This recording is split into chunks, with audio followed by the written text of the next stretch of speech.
খলিফাতুল মুসলিমিন হযরত ওমর ইবনে খাত্তাব তখন খলিফা হয়নি। হুজুরের কাছে একদিন আইসা কান্তি কানতে, লম্বা একটা মানুষ আইসা বোকার মতো কান্দিছে। হুজুর কয়, ওমর কান্দেন কে?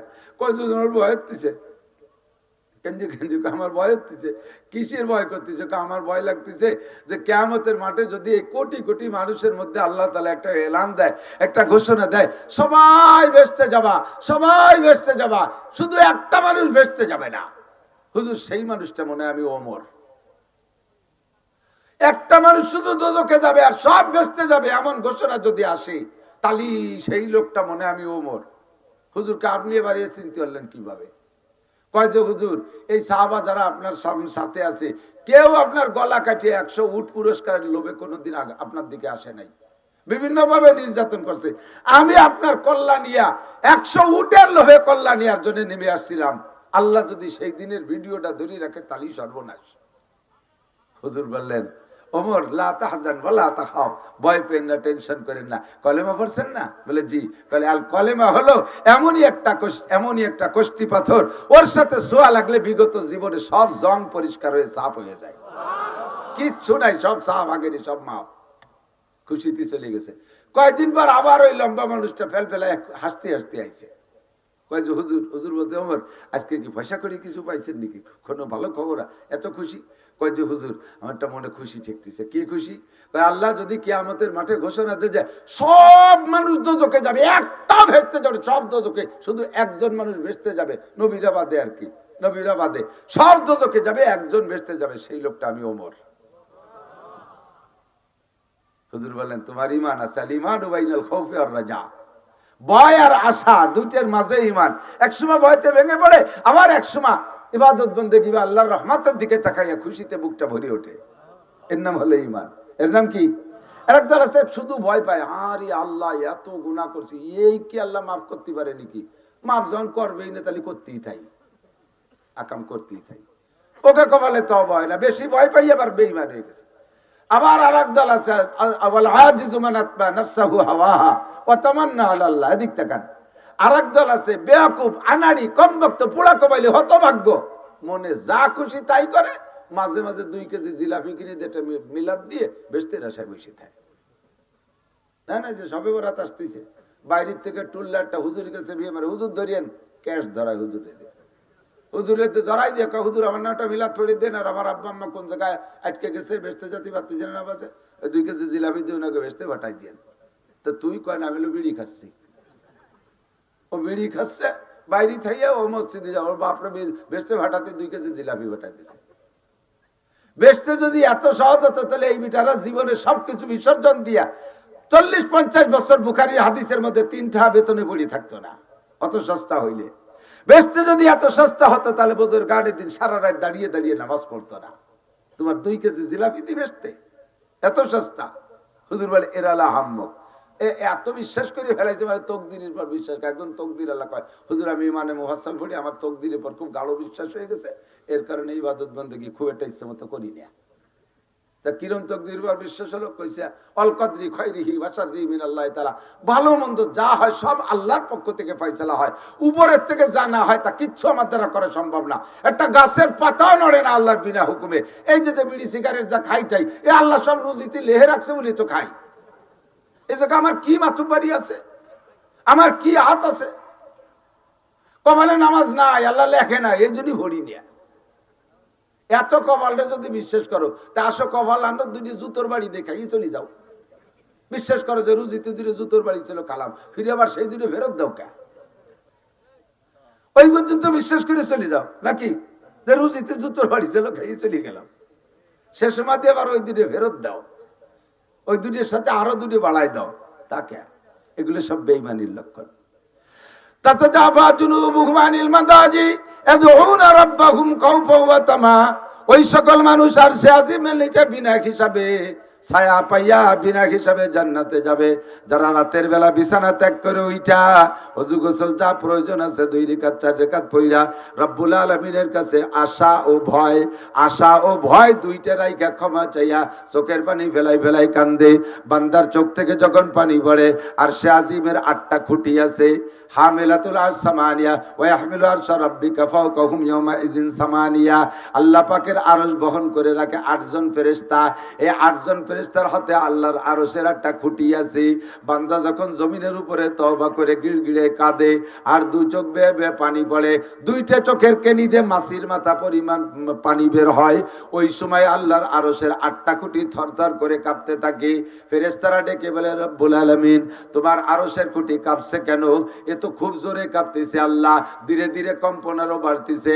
জমিনের ভিতরে বান্দা যত ফুবাই ফুবাই কান্দে, প্রথম ধরেই তো চিল্লাই কান্দে না, হালকা হালকা কান্না আসে, হালকা হালকা খুঁটি নড়ে, জোরে জোরে কান্না আসে, জোরে জোরে খুঁটি নড়ে, চোখ থেকে গলগলায় পানি পড়ে, খুঁটিগুলো থরথর করে কাঁপতে থাকে। ফেরেশতারা কয় আল্লাহ তো ধীরে ধীরে বাড়তে বাড়তে খুব জোরে কাঁপতেছে, আমাদের হাত থেকে খুঁটি ছুটে যায় নাকি বলা যায় না, কেন খুঁটি কাঁপতেছে আল্লাহ, সমস্যা কি? আল্লাহ পাক ডেকে বলেন জমিনের উপরে আমার এক বান্দা সালতানগর কান্দার অমক গ্রামের খাদ্যের বাগানের ভিতরে, আল্লাহু আকবার, আমার এক বান্দা বাগানের মধ্যে বসে ছোট্ট একটা কুড়িয়ে ঘর, ওর মধ্যে বসে বসে গিড়গিড়ে কাঁদতেছে, গুনাহ থেকে ক্ষমা চাইতেছে, কাঁদতেছে, ওর কান্নার কারণে খুঁটি নড়তেছে। ফেরেশতারা বলে আল্লাহ এই খুঁটি থামবে কিভাবে? আমি যদি তারে ক্ষমা করে দেই তাহলে খুঁটি থামবে। ফেরেশতারা বলবে আল্লাহ সুপারিশ করি, এ খুঁটি হাতেতে ছুটে যাওয়ার মতো মনে হচ্ছে, তোমার বান্দারে তাড়াতাড়ি ক্ষমা করে দাও, নইলে খুঁটি ছুটে যাবে। আল্লাহ পাক বলেন ঠিক আছে ফেরেশতারা, তোদের সুপারিশ গ্রহণ করলাম, আমার বান্দার সব গুনাহ মাফ কইরা দিলাম। চুবারার আন্দাজ পাশিমানিয়ানিন আরশেলার জাদাজ আনিনুল মুজনিবিন। আল্লামা জালালউদ্দিন রুমি রাহমাতুল্লাহ আলাইহি বলেন মারকাবে তওবা আজায়েব মারকাবাস, মারকাবে তওবা আজায়েব মারকাবাস, বরফা লাগতা জাদা বা এক লহজা পাস, চুবারার আন্দাজ পাশিমানিয়ানিন আরশেলার জাদাজ আনিনুল মুজনিবিন। গুনাহগারের চোখের পানির ওসিলায়, চোখের পানির কারণে আল্লাহর আরশের খুঁটি পর্যন্ত কাঁপতে থাকে। এই সময় যদি আপনি শেষ রাত্রে উঠে কাঁদেন, ভাই গুনাহ তো কেউ করেন নাই, হ্যাঁ এলাকার তো কেউ গুনাহগার নাই, হ্যাঁ যদি বলা হয় সারা দিন গুনাহ করেন নাই, এরকম একটা লোক আছেন কে? আশা করি কেউ বলতে পারবেন না আমি আছি। ইচ্ছায় অনিচ্ছায় দিনে 24 ঘন্টায় কোনো না গুনাহ হয়েই যায়, হয় কি হয় না? যদি বলা হয় সারাদিন একটা নেকির কাজ করো নাই, এরকম কি আছো? এরকম মানুষ বহু পাওয়া যাবে। সারাদিন একটা নেকির কাজও করি নাই, এরকম মানুষ বহুত আছে। কিন্তু সারাদিন একটা গুনাহ করি নাই ইয়া বলার কোনো মানুষ নাই। এই গুনাহ, এক একটা গুনার কারণে 7000 বছর জাহান্নাম, কমপক্ষে 7000 বছর জাহান্নাম। এত বড় গুনাহ কাঁধে থাকতে কেন আপনি তওবা করবেন না? আপনি কেন ভয় পাবেন না? আরে এই বর্তমান অন্তর্বর্তীকালীন সরকার আওয়ামী লীগের যাদেরকে ধরতেছে, ধরে ধরেই তো জেলে দিচ্ছে। এর তো 7000 8000 বছর জেল দেবে না, দেবে নাকি? কেউরে 2 মাস পর ছেড়ে দিচ্ছে, কেউরে 3 মাস পর ছেড়ে দিচ্ছে, কেউরে 5 বছর 7 বছর এনে রাখবে, সর্বোচ্চরে ফাঁসি দিয়ে দেবে। তার বেশি আর কি করবে? এর চেয়ে বেশি আর করবে না। তার ভয়তে দেখো দেশ থেকে দেশান্তর কত পলাপলি, কত কি আত্মগোপন করা করি চলতেছে। ও দোস্ত কত তওবা যে অন্তরের থেকে করতেছে তার আল্লাহই ভালো জানে। কিন্তু একটা গুনার কারণে 7000 বছর জাহান্নামে পড়বা। তুমি হাজার হাজার গুনাহ করে বসে রইছো, কেন তুমি তওবা করবা না? কেন তুমি কাঁদবা না? রাতের বেলা উঠে যদি চোখের পানি বেলায় কাঁদতে পারেন, আপনার স্থান হবে আরশে আজিমের নিচে। বলি না সুবহানাল্লাহ। 5 নম্বর রজুলানে তাহাব্বা ফিল্লাহ ইজতামা আলাইহি ওয়া তাফাররাকা আলাইহি। ওই 2 ব্যক্তি আরশে আজিমের নিচের ভিআইপি মেহমান, যেই 2 ব্যক্তির ভিতরে ভালোবাসা হবে আল্লাহর ওয়াস্তে। কিসের জন্য? টাকা পাওয়ার লোভে না, সুরত চেহারার লোভে না, নফসানি যৌন চরিতার্থ নষ্টামি করার জন্য না, দুনিয়ার কোনো অর্থ সম্পদের লোভে ভালোবাসা না, ভালোবাসা একমাত্র আল্লাহর ওয়াস্তে। আমি আপনাদের কাছে জানতে চাই, আমি মাওলানা নাসির আপনাদের এলাকায় জায়গা জমি রাখি নাই, সেই সুবাদে আপনাদের সাথে সম্পর্ক নাই, কোনো প্রকার আত্মীয়তা এলাকায় করি নাই, সে সুবাদে কোনো সম্পর্ক নাই। এমনি এমনি আশা যা করি, আপনারা আমাকে ভালোবাসেন কিনা? মাগরিবের পরে এত মানুষ চলে আসছেন, নিশ্চয়ই তো ভালোবাসার টানেই আসছেন, ঠিক না? আমিও আপনাদেরকে ভালোবাসি। এই জায়গায় এই মাঠে আজকে জমা হয়েছি তো আল্লাহর ওয়াস্তে, দিনের খাতিরে। কাজে আমরা আপনারা এই দুই দলের মানুষই আরশে আজিমের নিচে জায়গা পাবো ইনশাআল্লাহ। তবলিগি যে দেখবেন 14 পুরীর 14 জন, ফরিদপুরের একজন, শরীয়তপুরি একজন, মাদারীপুরি একজন, রংপুরি একজন, দিনাজপুরি একজন, সৈয়দপুরীর একজন, এইরকম 14 পুরীর 14 জন দিয়ে এক জামাত। মাত্র একটা চিল্লে দিয়ে ঘুরিয়ে আইসা কাকরাইল এসে, কাকরাইল থেকে যখন যার যার বাড়ির দিকে যায়, বিচ্ছিন্ন হয়ে যায়, কেমন যেন ভাই মরা শোকের মতো গলা জড়াই ধরে কাঁদতে থাকে। তবলিগি যারা গেছেন তারা দুই একজন সাক্ষী দেন, কথা সত্য না মিথ্যা? আরে গলা জড়াই ধরে কাঁদেন। এই জায়গা যে 14 পুরীর 14 জন এক জায়গা হয়েছিলেন, কি ছেলে মেয়ে বিয়ে দেওয়ার জন্য, ব্যবসা বাণিজ্যের জন্য, জায়গা জমি কেনার জন্য। একজনের চেহারার পর আর একজন আশেক হয়ে গেছেন নাকি ও জায়গা 14 পুরীর 14 জন, 12 পুরীর 12 জন, 12 পুরীর 13 জন, এর সাথে আগের কোনো সম্পর্ক নাই। ও জায়গা যাওয়ার পরে এমন একটা ভালোবাসা হয়েছে, এই ভালোবাসাটা একমাত্র দিনের খাতিরে। এক জায়গা হয়েছিলেন দিনের জন্য, আবার কাকরাইল এসে বিচ্ছিন্ন হচ্ছেন দিনের জন্য। দিনের জন্য বিচ্ছিন্ন দুইটা তর্জমায় দিক থাকান। একটা হলো এক জায়গা হয়েছিলাম দিন শিখা এবং শেখানোর জন্য, এবার এক জায়গা সারা জীবন থাকলে তো দিন ছড়াবে না। কাজে কাকরাইল এসে আবার 12 জন 12 জায়গা চলে গেছি। দোস্ত, তুমি যাও তোমার মহল্লায় কাজ করো, আমি যাই আমার মহল্লায় কাজ করি। এই হলো দিনের জন্য বিচ্ছিন্ন। আর একটা হলো দিনের জন্য বিচ্ছিন্ন, তার তর্জমা হলো যে দুইজনের ভালোবাসা আছে দিনদারির কারণে। যখন একজনের মধ্যে দিন দেখবো না, তখন তার থেকে বিচ্ছিন্ন হয়ে যাব। যখন একজনের মধ্যে দিন দেখবো না, ও ভালো না, ও দিনের থেকে বিচ্ছুত না, তোর সাথে নাই। যেমন সারা পৃথিবীর উলামায়ে কিরাম সাদ সাহেবকে অত্যন্ত মহব্বত করত। একটা বংশীয় মানুষ, ইলিয়াস সাহেব রহমাতুল্লাহ আলাইহির বংশের লোক, ইলিয়াস সাহেব রহমাতুল্লাহ আলাইহির বংশের লোক, ইউসুফ সাহেব রহমাতুল্লাহ আলাইহির বংশের লোক, জাকারিয়া রহমাতুল্লাহ আলাইহির রেশতার আত্মীয় স্বজনদের মধ্যে এমন একটা সম্মানী মানুষ যৌবন কাল থেকে বাংলাদেশে আসে। তবলিগের সেই সময় কত মুরব্বী থাকা সত্ত্বেও সাদ সাহেবকে দেয়া ইস্তেমার ময়দানে মূল্যায়ন করানো হতো, তারে দিয়ে দোয়া করানো হতো। এই ভালোবাসা ছিল তার সাথে দিনের খাতিরে। যখনই সাদ সাহেব দিন থেকে বিচ্যুত হয়ে গেছে, নবী রাসূলের সমালোচনা শুরু করছে, ধর্মের ভিতরে মারাত্মক আঘাত করা শুরু করছে, সেই সাদ সাহেব সেই চেহারায় সেই জায়গায় আছে। কিন্তু উলামায়ে কিরাম আর দিনদার তবলিগওয়ালারা আমরা তার থেকে বিচ্ছিন্ন হয়ে গেছি। কথা কোন ঠিক ঠিক না? এই ক্লাসের যারা দিন খারাপ, তার ভিতরে দিনের কমতি দেখা সরে চলে আসবে, লোকটার বন্ধুর মধ্যে দিনের কমতি দেখে সরে চলে আসবে, এই মানুষগুলোকে আল্লাহ পাক আরশে আজিমের নিচে ছায়া দিয়ে দেবে। বুঝা গেছে কথা?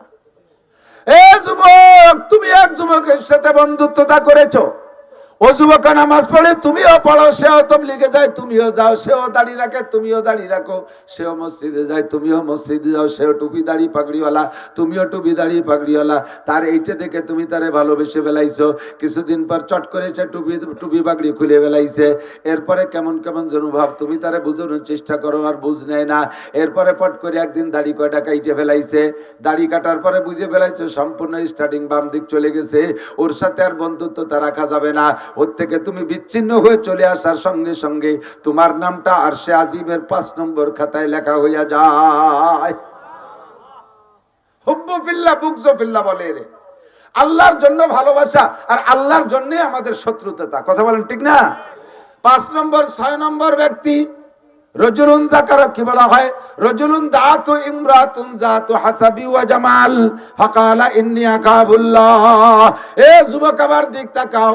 ওই ব্যক্তি, খেয়াল করে না, ওই ব্যক্তি, যেই ব্যক্তিকে, ওই যুবককে, রজুলুন দাতু ইমরাতুন যাতু হাসাবি ওয়া জামাল, কোন যুবক কোন পুরুষকে যদি গভীর রাত্রে গভীর অন্ধকারে নির্জন কক্ষে কোন সুন্দরী মহিলা ডাকে, সব পরিবেশ তৈরি করে যে আশেপাশে কোনো ঝামেলা নাই, একেবারে নিরাপদ, 100% নিরাপদ নিরিবিলি পরিবেশ, সুন্দরী একটা যুবতী, টকবকে যুবক, যৌবনের একটা যুবকরে যদি ডাকে আর বলে, ভাই তুমিও যা চাও, তোমার যৌবনের চাহিদা, আমারও যৌবনের চাহিদা, উইদাউট ইন্টারেস্ট, জাগতিক কোনো পয়সা করি লেনদেন নাই, ফি সাবিলিল্লাহ, তুমি তোমার জরুরত মিটাইয়া যাও, তোমার চাহিদা পূরণ করো, এমন সুযোগ দিয়ে যদি কোনো যুবতী মহিলা কোনো যুবকরে ডাকে, এই মুহূর্তে তার ইমান বাঁচানো সবচেয়ে কঠিন। রাস্তায় 1 কোটি টাকার বস্তা ফেলানো পাইছো রাতের অন্ধকারে, লাথি দিয়ে বস্তাটারে খালের নিচে ফেলাই দিয়ে চলে আসলে আসতে পারো, পরের টাকা আমি হজম করতে পারবো না, নেব না। আরে হজম করতে পারলেও পরের টাকা আমি নেব না। কোটি টাকার বস্তারে লাথি মেরে ফেলে চলে আসতে পারো, কিন্তু একটা সুন্দরী যুবতী এরকম পরিবেশ তৈরি করে যদি প্রস্তাব দেয়, ও জায়গা থেকে ঈমান বাঁচায় আসা বড় কঠিন। এই যুবক যদি সে জায়গা বলতে পারো, ও বোন তুইও আল্লাহরে ভয় পা, আমিও আল্লাহকে ভয় পাই, ইন্নী আখাফুল্লাহ, মোটেই সম্ভব না, আদৌ সম্ভব না, আমি আল্লাহকে ভয় পাই, আমি আল্লাহকে ভয় পাই, এই বলে যদি তুমি ঈমান বাঁচায় আসতে পারো, দুনিয়ার কিছুক্ষণের শান্তিকে লাথি মাইরা যদি তুমি আল্লাহকে ভয় পেয়ে বেঁচে আসতে পারো, যুবক তোমার মর্যাদা কত জানো? কোটি কোটি মানুষ ময়দানে চিল্লাইতে থাকবে হাসরের মাঠে, আল্লাহ পাক তোমাকে অনায়াসে হাত ধরে নিয়া আর সে আজিমের নিচে বসাইয়া দেবে। 6 নম্বর, 7 নম্বর বিনা হিসাবে জান্নাতি আর সে আজিমের নিচের মেহমান। রজুলুন তাসাদ্দাকা বিসাদকাতিন ফাআকফাহা হাত্তা লা তা'লামা শিমালুহু মা তুনফিকু ইয়ামিনুহু। ওই ব্যক্তি, যে ব্যক্তি দান করে দিনের জন্য, আল্লাহর ওয়াস্তে, হিদায়াত কি বলা হয়, জান্নাতের আশায়, নেকির আশায় দান করবে, ইখলাসের সাথে এমন ভাবে দান করবে, ডান হাতে দেবে তো বাম হাতে জানবে না, ডান হাতে দেবে তো বাম হাতে জানবে না। কথাটা একটু বুঝে নিতে হবে। এই ওয়াজ আপনারা বহু শুনেছেন, শোনার কারণে অনেকে আবার জায়গায় জায়গায় শক্ত হয়ে যায়। মজলিসের মধ্যে যদি কোনো জায়গায় কালেকশন হয়, সে সময় উনি চুপ করে তাকে দেয় না, যে এখন দিলি তো ডাইনাত বামাত কত মানুষ জানিয়ে যাবে, এই জন্য এখন দেবো না। এই ডান হাতে দেবে বাম হাতে জানবে না তর্জমা এইটা না, যে মজলিসের মধ্যে চাইলাম আর আপনি 1000 2000 টাকা বললেন, এতে আপনার নেকি কমবে আর আরশে আযমি নিচের মেহমানের থেকে নাম কেটে যাবে, তা না। এই ডান হাতে দেওয়া বাম হাতে না জানার তর্জমা হলো, এখানে দেওয়ার সময় দেবেন, পরে যাইয়ে গল্প মারিয়ে বেড়াবেন না। হ্যাঁ, 2টা কম্বল দিয়ে ক্যামেরা নিয়ে এসে 30টি, এর নাম হলো ডাইন হাতে দিয়ে বাম হাতে জানা। কম্বলের আবার চেহারা কি, মাঝে মাঝে কইতে আমি, কম্বল খান কি কম্বল, 80 টাকা দামের কম্বল, যা যারে দেয় ও গায়ে দেয় না, ও নিয়ে ছাগল রে জ্যাকেট বানায় দেয়, ছাগল রে আর বাছুরের উপর দিয়ে তলে গিরিয়ে দিতে, ও আবার 2 বার পেশাব করে ফেলছে ভিজিয়ে, ওরে ছচ্ছরার কাঁপতিছে, কাকা তাড়াতাড়ি খুলি নেন, না করোনা হতে পারে, আমার এসি আসতেছে, খুলে নিয়ে ধুয়ে তাই দিয়ে আবার হাড়ি ধরা নেকড়া বানায়, এই সাতার কম্বল দিয়ে তাই আবার কুড়ি দিয়ে ক্যামেরা দিয়ে ভাইরাল করো, ফেসবুকে ছেড়ে দাও। এর নাম হলো ডাইন হাতে দিয়ে বাম হাতে জানা। দেবার সময় দেবেন, উন্মুক্ত ভাবে দেবেন, 10,000 20,000 50,000 লাখ টাকা দেবেন, আপনি মারহাবার লোভ করবেন না। এই মারহাবার লোভ করার নামই হলো বাম হাতে জানা। দিছি তো দিছি, আমি জান্নাতের জন্য দিছি, এই জায়গায় আবার মারহাবার লোভ কি? যে ইবাদতই করবো কার জন্য? ওয়ালা ইউশরিক বিইবাদাতি রাব্বিহি আহাদা, ইবাদত করব তো আল্লাহরই জন্য করব। কার জন্য? আল্লাহর জন্য। হজ করব তো মানুষকে জানানোর কি দরকার? আর হজ করে এসে একবার হজ করে আসার সাথে সাথে গুড়ায় আল হাজ লিখতে হবে। যদি কোনো জায়গায় লেখে পোস্টার পেছনে আল হাজ লিখতে হবে। কয়বার হজ করছেন? একবার, তাতে আলহাজ লিখতে হবে। 40 বছর নামাজ পড়েন, যে নামাজ পড়ে তারে আরবিতে কয় মুসল্লি, তা আল মুসল্লি তো লেখেন না কোনো জায়গা। 40 বছর নামাজ পড়ে আল মুসল্লি লেখেন না। 40 বছর রোজা রাখেন, রোজাদাররে আরবিতে কয় সায়েম, তো কোন জায়গাতে আসসায়েম লেখেন না। আসসায়েম আব্দুল মালিক, আল মুসল্লি আব্দুল মালিক, জীবন ভরে মিরি লিখে যাচ্ছেন। আর এবার একবার হজ করে এসে গোড়ায় হাজিতে আল লাগাই দিতে হবে, আল হাজ। এগুলো সব রিয়া, এগুলো সব কি?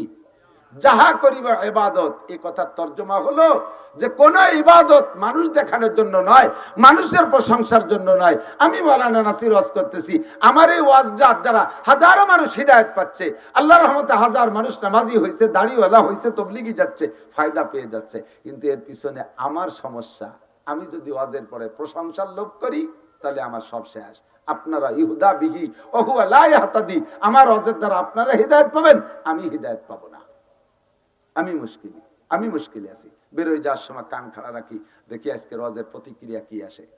যদি কেউ না অন্য দিনের মতো হয়নি, মন খারাপ হয়ে বসতে বেড়ার তল দিবার তাড়াতাড়ি গাড়ি ছাড় দিয়ে যাচ্ছে না, মানে ওয়াজের প্রশংসা হয়নি। আর যদি কয় যে আজকে দারুণ ফাটাফাটি ওয়াজ করছে হুজুর, যা কইছে আজকে, আর কি যে কণ্ঠ, সাথে সাথে তাল দেয়, পাই এই 3-4 দিন তাই গলা বসে গেছে, তা নাহলে দেখতে কি যেতাম, মাইক ফাটাই ফেলাই দিতাম। আছে না একজনের পাই যে তোরে দিবারই ভালো দেখা যাচ্ছে, পাই তাই 3 দিন নাই নিয়ে তোরে খুব ভালো দেখা যাচ্ছে, তাতেই যা ভালো দেখা যাচ্ছে তাই তো তুমি প্রশংসা করলে। আর যদি গোসল হতাম তাই 3 দিন নাই নিয়ে নালি ভরা তাহলে কিরম দেখা যেত। এই যে সমস্ত প্রশংসার লোক, এইগুলোরই ওই কথার ভিতরে আসছে যে রজুলুন তাসাদ্দাকা বিসাদাকাতিন ফাআকফাহা, দান করছে গোপন রাখছে, হাত্তা লা তাআলামা শিমালুহু মা তুনফিকু ইয়ামিনু। তাবলীগে 3 চিল্লে দিয়েছে, নিসাবি চিল্লে দিয়েছে, চৌরাস্তায় চার দোকানে বসে বসে গল্প মারে। মিয়া তাবলীগ তো করো, নিসাবি চিল্লে দাও, এ বেটা কোনোদিন মিস করে না। তুমি যাও মিস করো না, তোমার লাভ, তাই না? গল্প দাও কে কতক্ষণ দেখছি মসজিদে কি রাখি দেয়, এ বিটার চাইতে বেশি আর কেউ দেয় না। দাও তুমি আখিরাতে জানিতে, এ বিটা কইবার কলার জানো কে? যা দেশ সব শেষ, যা দেশ সব শেষ। আল্লাহু আকবার বলতে যে সরে চলে যাচ্ছে, আবার সময় কম, সময় শেষ হয়ে যাচ্ছে। আল্লাহ আপনাকে তো সময় আছে, আমার তো দৌড়তে বিভিন্ন জায়গায়। আল্লাহু আকবার। তোমরা মাইক বানাও, লাইট বানাও, কারেন্ট বানাও, কম্পিউটার বানাও, রকেট বানাও, বিমান বানাও, যত যা কিছু আবিষ্কার করো না কেন, সব মিলে তোমাদের ইলমের পরিমাণ হলো ওমা উতিতুম মিনাল ইলমি ইল্লা কলিল, অতি সামান্য একটু জ্ঞান তোমাদেরকে দেওয়া হয়েছে। সারা দুনিয়ায় যত পানি আছে, সমস্ত পানির ভিতরে থেকে 1 ফোঁটা পানি উঠাইলে এই 1 ফোঁটা পরিমাণ পানি সম পরিমাণ হলো গোটা জগতের সমস্ত মানুষের ইলম আর জ্ঞান, আর সম্পূর্ণ সাগর সম পরিমাণ আল্লাহ পাক রব্বুল আলামিনের ইলম। তো আল্লাহ পাক বলেন, তোমরা সবকিছু যা তোমাদের প্রয়োজন এগুলো আবিষ্কার করতেছো, আমি তোমাদেরকে জ্ঞান দিয়েছি, তবে 5টা জিনিস আবিষ্কার করতে পারবা না।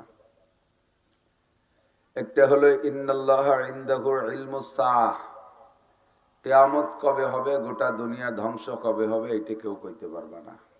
এর নির্দিষ্ট তারিখ কেউ বলতে পারবা না। 2 নম্বর ওয়ায়ুনাজ্জিলুল গায়থ, কোন মেঘে কবে কখন কোথায় বৃষ্টি নামবে এটা কেউ বলতে পারবে না, সুনির্দিষ্ট তারিখ। সম্ভাবনা আছে, কতটুকু বলা যায়? সম্ভাবনা আছে, এভাবেই তো বলে। 3 নম্বরে ওয়ায়ুনাজ্জিলুল গায়থ ওয়া ইয়ালামু মা ফিল আরহাম, কোন নারীর পেটে সন্তান আছে আর নাই এটা কেউ কইতে পারবে না। বাচ্চা পেটে আসার পরে কম্পিউটার দিয়ে দেখে বলে, এটা ভবিষ্যৎ বলা না, এটা গায়েব বলা না, এটা দেখে বলা। আর আল্লাহ পাক জানেন বাচ্চা পেটে আসার আগেই এই মেয়েটার পেটে বাচ্চা ধারণ করার ক্ষমতা আছে কিনা, কয়টা ছেলে হবে, কয়টা মেয়ে হবে, কোনটা কখন হবে, সব আল্লাহ পাক জানেন। এটা মানুষে জানবে না। 4 নম্বর ওমা তাদরি নাফসুম মাযা তাকসিবু গাদা, একটু পরে কে কি খাইবা, আগামীকাল কে কি ইনকাম করবা, এটা জগতের কেউ বলতে পারবে না। 5 নম্বর ওমা তাদরি নাফসুম বিআইয়ি আরদিন তামুত, কে কোন জায়গায় কোন জমিনে কখন মারা যাবে এটা কেউ বলতে পারবে না। আমরা এখানে যারা বসা আছি, সালতানগর কান্দার মানুষ, কত যুদ্ধ বিগ্রহ করার অভ্যাস আপনাদের, মাশাআল্লাহ। রাত্রে হেসাক ধরাইও কাজী ওরার অভ্যাস আছে না? আছে। তো যতই লাট বাহাদুর ক্ষমতাধর নেতা আর বীর মানুষ হন না কেন, কেউ এই জায়গার থেকে বলতে পারবেন না যে আগামীকাল সকাল পর্যন্ত বেঁচে থাকবেন কি থাকবেন না, পারবে? কেউ যদি বলেন হিম্মত করে যে আমি বাঁচবই, আমার বাড়ির কাছে আজরাইল আসতে দেবো না, আমাদের বাড়ি 40টা ডাল আছে, তা আল্লাহ কয় তাহলে তোরে ডাল পর্যন্তই যাইতে দেবো না, তোরে মারবই মাঠে ফেলাইয়া। আর আল্লাহর মারতে কোনো অস্ত্র, তীর, তরবারি কিচ্ছুই লাগে না। ওয়াইদা আরাদা শাইআন আইয়াকুলা লাহু কুন ফায়াকুন, আল্লাহ বলবেন কুন মাইয়াতান, তুই মরে যা, সাথে সাথে মরতে হবে। কাজেই আমার হায়াতের গ্যারান্টি ওয়ারেন্টি বিলকুল নাই, আমার হায়াত কতটুক জানি না। তো ধরে নেওয়া যাবে যার নামে যতটুক হায়াত বরাদ্দ আছে ততটুক পাওয়া হয়ে গেছে, সামনে আর একটুও পাবো কিনা কাহারও জানা নাই। তো অল্প একটু সময়ের ভিতরে আমাকে ইনকাম করে নিতে হবে বিশাল আখেরাতের নিয়ামত। আমরা একবার যারা অন্তর থেকে বিশ্বাস করে কলেমা পড়েছি, অবশ্যই এখানে যারা বসা আছি সকলেই কলেমা পড়া মানুষ। তারপরে নবী পাক বলেন সর্বক্ষণ তুমি কলেমা পড়ে রেডি থাকো, মান কানা আখিরু কালামিহি লা ইলাহা ইল্লাল্লাহ ফাদাখালাল জান্নাহ। প্রত্যেকটা মানুষের শেষ কলেমা হইতে হবে লা ইলাহা ইল্লাল্লাহ। হুজুর আলাইহিস সালাতু ওয়াসসালাম নিজেও জীবনের শেষ কলেমা মরণের আগে লা ইলাহা ইল্লাল্লাহর তাকাজা করতেন, দোয়া করতেন, আল্লাহ আমার মরণের সময় কলেমা লা ইলাহা ইল্লাল্লাহ নসিব হোক। সাহাবাই কিরাম দোয়া করতেন, বুজুর্গানে দিন দোয়া করতেন। সকল মুসলমানের একই দাবি, আগে পরে যা করি না করি যেন জীবনের শেষ কলেমাটা হয় লা ইলাহা ইল্লাল্লাহ। এজন্য সর্বক্ষণ প্রস্তুত থাকতে হয়। আমাদের বাংলাদেশের বড় একজন মুহাদ্দিস, বহুত উঁচু মাপের একজন মুহাদ্দিসের একটা হাদিসের ক্লাসে আমি একবার বসলাম, তো দেখলাম উনি হাদিস পড়াচ্ছেন ফাঁকে ফাঁকে একটু সংক্ষেপ তওবা আর কলেমাটা পড়ে নিচ্ছেন। সংক্ষেপ তওবা আস্তাগফিরুল্লাহ ওয়া আতুবু ইলাইহি, আস্তাগফিরুল্লাহ ওয়া আতুবু ইলাইহি। তওবাটা অন্তর থেকে করা থাকলে বিগতের সমস্ত গুনাহ মাফ। আর মরণের জন্য সঙ্গে সঙ্গে ইস্তেগফারের সাথে ছোট্ট করে কলেমা পড়েন লা ইলাহা ইল্লাল্লাহ, আস্তাগফিরুল্লাহ ওয়া আতুবু ইলাইহি, লা ইলাহা ইল্লাল্লাহ। এই কই আবার পড়ায়, আবার কিছুক্ষণ পড়ায়, আবার ফাঁকে একবার পড়ে নেয় আস্তাগফিরুল্লাহ ওয়া আতুবু ইলাইহি, লা ইলাহা ইল্লাল্লাহ। আমার যা ভুলচুক হয়ে গেছে ইস্তেগফারের মাধ্যমে আমি ক্ষমা চেয়ে নিলাম, আর সামনে মরণের জন্য আমি কলেমা পড়ে রেডি থাকলাম লা ইলাহা ইল্লাল্লাহ। হাদিস পড়ানোর ভিতর দিয়ে মরণ হলেও মরণটা খারাপ না, ভালো মরণ। কোরআন পড়ানোর মধ্যে দিয়ে মরণ হলেও মরণটা ভালো মরণ। নামাজের মধ্যে মরণ হইলেও মরণটা ভালো মরণ। মসজিদের মধ্যে নামাজরত বা তাসবিহ তাহলিলরত অবস্থায় মরণ হয়ে গেলে মরণটা ভালো মরণ। তবে হুজুর যে কথাটা বলেছেন মরণের আগে লা ইলাহা ইল্লাল্লাহ হওয়া সর্বশ্রেষ্ঠ ব্যাপার। এজন্য উনি হাদিস কোরআন পড়ানোর ফাঁকে ফাঁকে লা ইলাহা ইল্লাল্লাহ পড়ে রেডি থাকেন। যদি এখনই চলে যেতে হয় তাহলে কোনো সমস্যা নেই। আমি কখন কোন জায়গায় মারা যাব আমি জানি না, আমার হায়াত একেবারেই কম, তো অল্প একটু হায়াতের ভিতরে আমাকে ইনকাম করতে হবে। কি আল্লাহ পাক রব্বুল আলামিন বলেছেন, নবী পাক বলেছেন, যে ব্যক্তি কলেমা পড়লো অন্তর থেকে লা ইলাহা, আরেকবার পড়ে নেই, লা ইলাহা ইল্লাল্লাহু মুহাম্মাদুর রাসূলুল্লাহ। কলেমা যারা বিশ্বাসের সাথে পড়েছি, তর্জমা তো জানি অবশ্যই, আল্লাহ ছাড়া কোনো মাবুদ নেই, আর আমাদের জন্য কিয়ামত পর্যন্ত সমস্ত মানুষের নবী মুহাম্মাদুর রাসূলুল্লাহ সাল্লাল্লাহু আলাইহি সাল্লাম। এই কলেমায় বিশ্বাস করে যারা কলেমা পড়ছে তার জন্য জান্নাত ওয়াজিব হয়ে গেছে। কাজে আপনারা যারা আমরা পড়লাম কলেমা, আপনারা জান্নাতে যাবেনই, এর মধ্যে কোনো সন্দেহ নেই। নিশ্চিত থাকেন এই ব্যাপারে যে অবশ্যই খোদার কসম দিয়ে বলবো আপনারা সবাই জান্নাতি। এমনি আকাম কুকাম যা করছেন এর কারণে একটু আকছোটে বাড়ি দুড়ি কিছু খাওয়া লাগতে পারে, সেটা ভিন্ন, তবে জান্নাতে যাবেন এর মধ্যে সন্দেহ নাই। কলেমার বদৌলতে জান্নাতে যাবেনই, কোনো সন্দেহ নেই। তো জান্নাতে যাবেন এই কলেমার দ্বারা পাইলেন কি, জান্নাতের ভিতরেই দুনিয়া সমপরিমাণ, কমপক্ষে সবচাইতে গরিব জান্নাতি, যে ছোট জান্নাতি, যার জান্নাতের পরিমাণ ছোট হবে, সেই দুনিয়ার মতো 10 দুনিয়া সমপরিমাণ জায়গা পেয়ে গেছেন। কলেমা পড়ার সাথে সাথে আপনার নামে এত বড় এক দাগ জমি দলিল হয়ে গেছে, এ নিয়ে কোনো চিন্তা নাই। রেকর্ড পর্চা, SARS BRS CS সব কমপ্লিট। এর জন্য 33 ধারার মামলাও করা লাগবে না, বটরা মামলাও করা লাগবে না। যত বড় জমি ভাগে পাইলাম, পেয়ে গেলাম, ছেলে মেয়ের টুকাবার কোন পাশে আলাদা দেয়া লাগেনি, কেউ যার যারটা সেই পাবে। কিন্তু জমিটা হলো ফাঁকা জমি, কি ফাঁকা, একেবারে চিটিয়াল ময়দান। পেঁয়াজ লাগানোর আগে যেমন ফাঁকা সাদা ছিল, এইরকম ফাঁকা জমি, কোথাও কোনো একটা গাছপালা দুগলো মুগলো কিচ্ছু নাই। এখন ওর ভিতরে আপনার যা যা দরকার ওটা এখান থেকে কামাই করে নিতে হবে। ওই ফাঁকা জমিতে আপনার বিল্ডিং এর দরকার, এখান থেকে বানাতে হবে। ওর মধ্যে গাছপালা দরকার, এখান থেকে বানাবেন। ওর মধ্যে নদ নদী খাল বিলের দরকার, পুকুরের দরকার, সব এখান থেকে বানাই নিতে হবে। তো কিভাবে বানাবেন? এক একটা আমলের ওসিলায় আল্লাহ তাআলা এক এক প্রকার নিয়ামত ওর মধ্যে দান করবেন। একবার বলি সুবহানাল্লাহ। এর দ্বারা গাছপালা লাগানো হচ্ছে, বলেন আলহামদুলিল্লাহ। এই গাছ আরো বাড়তে তালে আছে, আল্লাহু আকবার। এটাও জান্নাতের মধ্যে গাছ লাগানোর তাসবিহ, এগুলো গাছের বীজ। সুবহানাল্লাহ বললে গাছ লাগানো হয়, আলহামদুলিল্লাহ বললে গাছ লাগানো হয়, আল্লাহু আকবার বললে গাছ লাগানো হয়। গাছ কিন্তু আবার আমাদের দেশের কাটাওয়ালা বাবরা গাছ না, যে বেত বাগান লাগাইছিল ওর মধ্যে দিয়ে আটা গেল না, এরকম ঝামেলা করা লাগবে না। সব গাছগুলো ফলদার গাছ, এক একটা গাছে 1000 রকমের ফল হবে, বলি সুবহানাল্লাহ। যতবার বলবেন অতবার এমন একটা গাছ লাগানো হয়ে যাবে। তবে গাছটা লাগানোর সিস্টেমও ভিন্ন। দুনিয়ার গাছের গোড়া মাটিতে, মাথা উপরে, আর জান্নাতের গাছের গোড়া উপরে, মাথা নিচে। এটাও জান্নাতীদের সুবিধার্থে এরকম করা হয়েছে, কারণ দুনিয়ায় যদি কের বাড়ি বড় নারকেল গাছ থাকে আর সে নারকেল পাড়ার কোনো লোক খুঁজে পায় না, তাহলে এই নারকেল পাড়া নিয়ে কত টেনশন না। গাছি খুঁজছি খুঁজছি পাহা নারকেল কার মাথায় পড়ে তা কওয়া যায় না, ডাইগু মেঘু খুলিয়ে পড়ে কত উপরে। খেজুর গাছের মাথায় রস পাড়ার লোক নাই, পোলাপান তালাশ করে বেড়ানো লাগে, না পারতে পারলে পারে সে গাছের রস পয়সে মদ হয়ে যায়। তো এই জন্য জান্নাতের ভিতরে আর দুনিয়ার গাছে উঠতে গেলে কাঁচা দিয়ে উঠা লাগে, আর জান্নাতের মধ্যে কাঁচা দিয়া দিই নাই। গাছের গোড়া উপর দিক মাথা নিচের দিক ফলে ফুলে ভরা থাকবে, খালি খাবেন আর খাবেন। কন্যা সুবহানাল্লাহ। এমন সুন্দর গাছপালা জান্নাতের মধ্যে লাগানো দরকার আছে না নাই? যতবার বসে বসে তাসবিহ পড়বেন জান্নাতের মধ্যে গাছ লাগানো হবে। এবার বিল্ডিং এর দরকার, গাছতলা তো থাকা যায় না, থাকলে থাকবেন, জান্নাতের গাছতলাও থাকা যাবে, সমস্যা নেই। তবে বিল্ডিং এরও দরকার। তো জান্নাতের বিল্ডিং ঘর বাড়ি বানাবেন কি দিয়া? কোরআন শরীফের আয়াত দিয়ে ঘর বাড়ি বানাবেন। জান্নাতের ঘর বাড়ি কিসে হবে? কোরআন শরীফের আয়াতের দ্বারা হবে। একটা বিল্ডিং এখন ছোট্ট করে বানাই ফেলি, পারবেন এখনই? বিসমিল্লাহির রহমানির রহিম। ইন্না আতাইনাকাল কাউসার ফাসাল্লি লিরাব্বিকা ওয়ানহার ইন্না শানিয়াকা হুয়াল আবতার। 3 আয়াত না? আর বিসমিল্লাহ এক আয়াত। তো বিসমিল্লাহ সহ সূরা কাউসার পড়ছি, 4 আয়াত হয়ে গেছে। আল্লাহর কসম এক্ষুনি জান্নাতের মধ্যে 4 তলে একটা দালান হয়ে গেছে। দালানটায় কয় ইউনিট? মোটামুটি সাইজের বিল্ডিং বানায়, মানুষের বিল্ডিং বানায় 3 ইউনিটের হিসাব করে বেশিরভাগ। ঢুকেই একটা ইউনিট, ডাইনি বামে 2টা ইউনিট করে। তো জান্নাতের ভিতরে আপনার এই যে ছোট বিল্ডিংটা বানাইলেন, এখন এর এক তলার ভিতরে কতগুলো রুম হবে?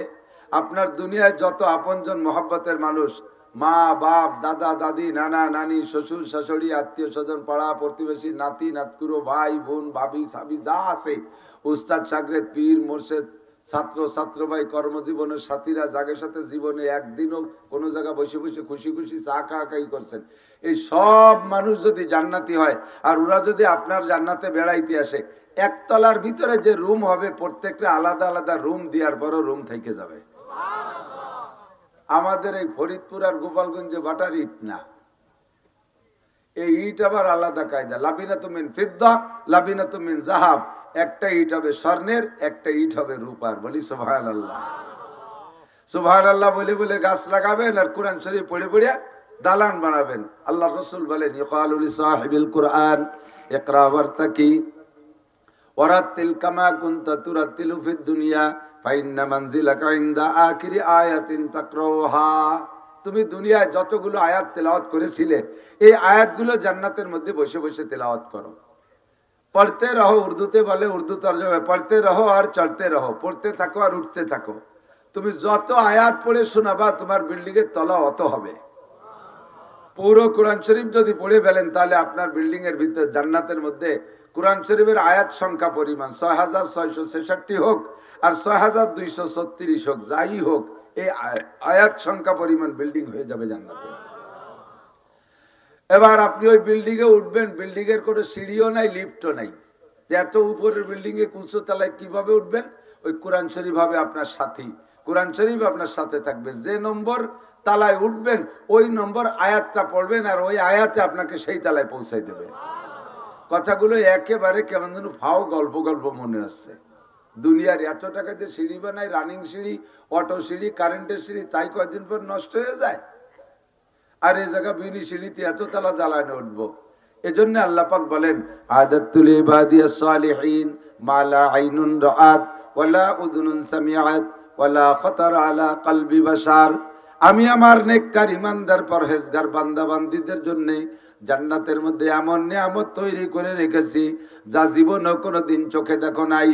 ওয়ালা উযুনুন সামিআত, কোনো কানও তার বর্ণনা শুনে নাই। ওয়ালা খাতারা আলা কলবি বাশার। যদি উলামায়ে কিরাম জান্নাতের আংশিক বিবরণ তোমাদেরকে বলে, তোমাদের মেনে নিতেও কষ্ট হবে।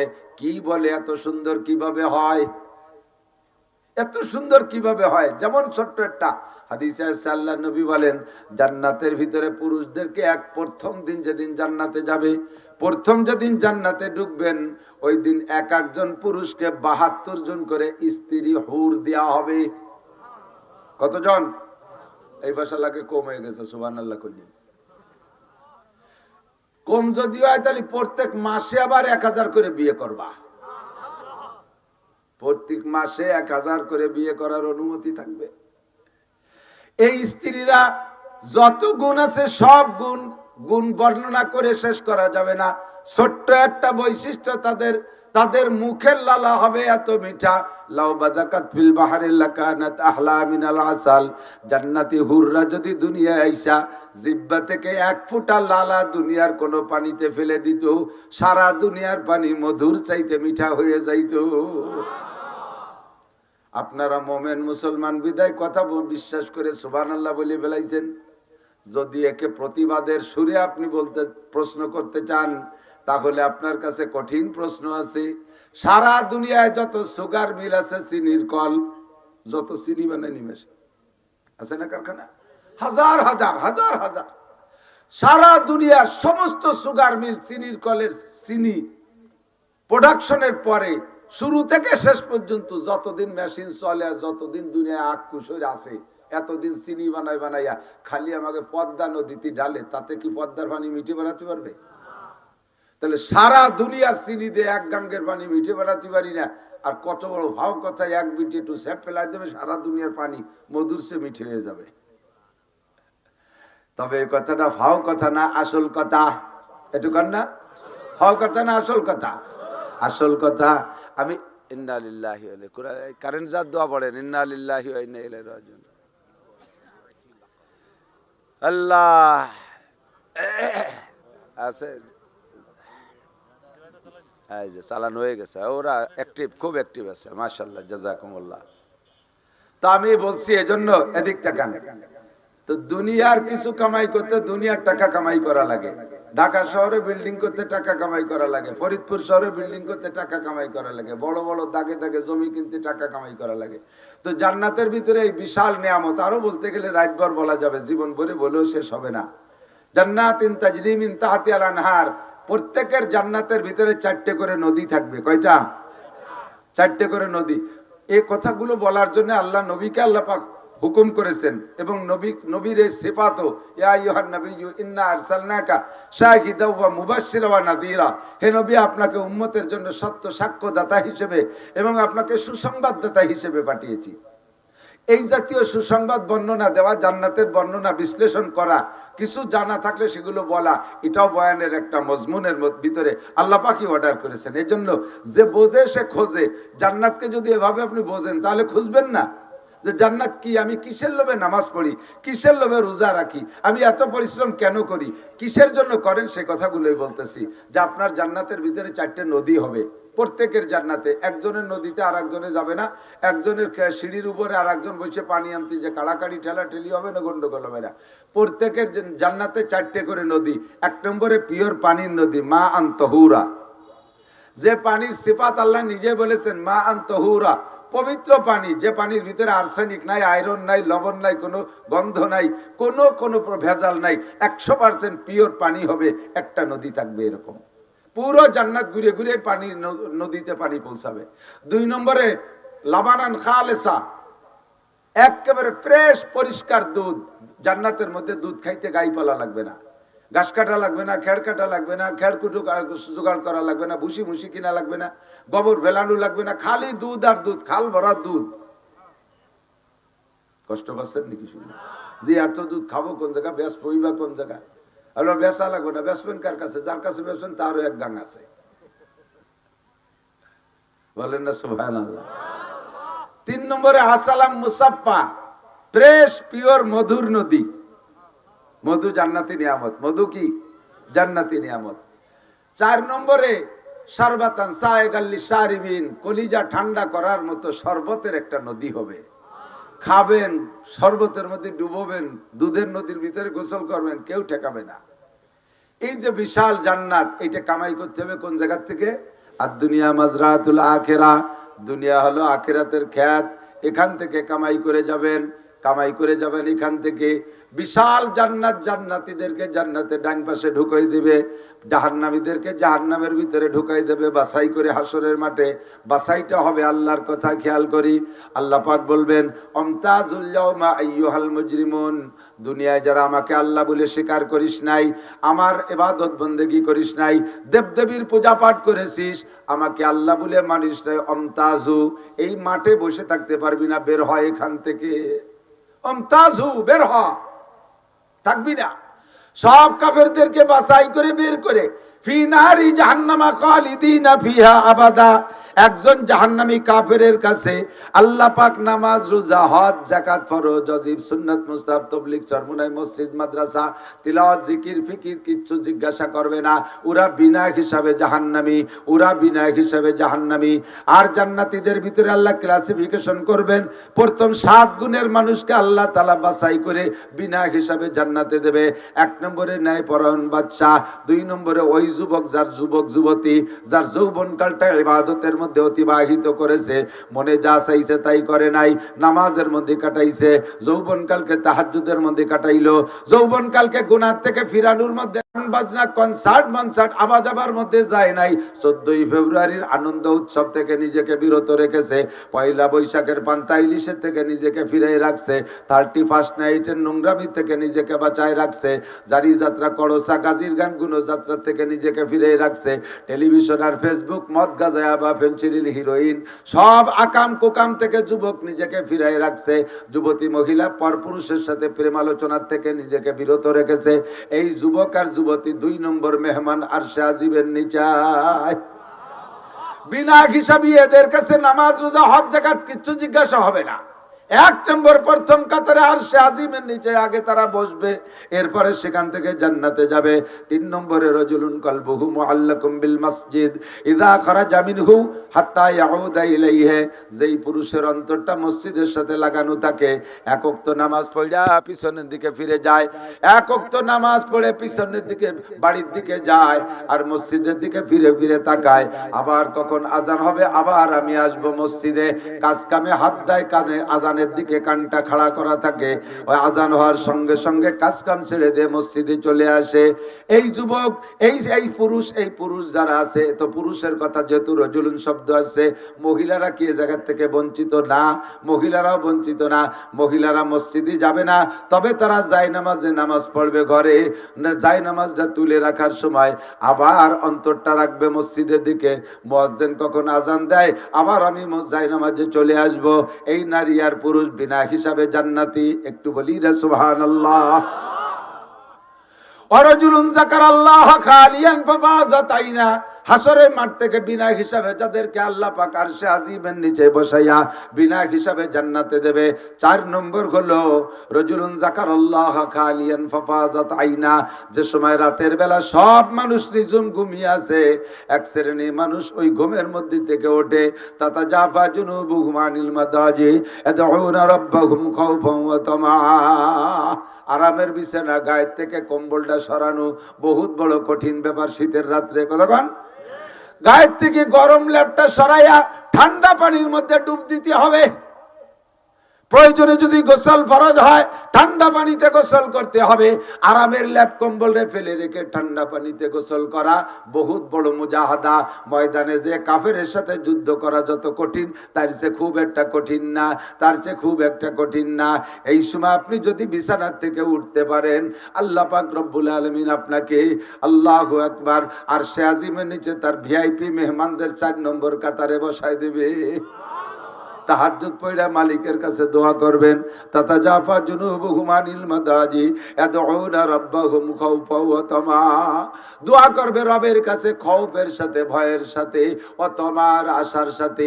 আল ঈমানু বাইনাল খাউফি ওয়ার রাজা, ঈমান হলো আশা আর ভয়। কথা বলেন, আশা আর ভয় দুটোর মাঝখানে ঈমান। শুধু আশা করে বসে থাকে সেটাও বেঈমানির লক্ষণ, আবার শুধু ভয়ই পায় ভয় পাইয়ে সরিয়ে থাকে সেটাও আর একটা বেঈমানির লক্ষণ। আশাও থাকবে, ভয়ও থাকবে। খলিফাতুল মুসলিমিন হযরত ওমর ইবনে খাত্তাব তখন খলিফা হয়নি, হুজুরের কাছে একদিন আইসা কাঁদতে কাঁদতে, লম্বা একটা মানুষ আইসা বোকার মতো কাঁদতেছে। হুজুর কয়, ওমর কান্দেন কে? কয়, হুজুর ভয় হচ্ছে। কেন্দ্র কেন্দ্র আমার ভয় হচ্ছে। কিসের ভয় করতেছে? আমার ভয় লাগতেছে যে কিয়ামতের মাঠে যদি এই কোটি কোটি মানুষের মধ্যে আল্লাহ তাআলা একটা এলান দেয়, একটা ঘোষণা দেয়, সবাই বেহেশতে যাবা, সবাই বেহেশতে যাবা, শুধু একটা মানুষ বেহেশতে যাবে না। হুজুর সেই মানুষটা মনে হয় আমি ওমর। একটা মানুষ শুধু দোজখে যাবে আর সব বেহেশতে যাবে, এমন ঘোষণা যদি আসে, তাহলে সেই লোকটা মনে হয় আমি ওমর। হুজুরকে আপনি এবারে চিনতে পারলেন কিভাবে?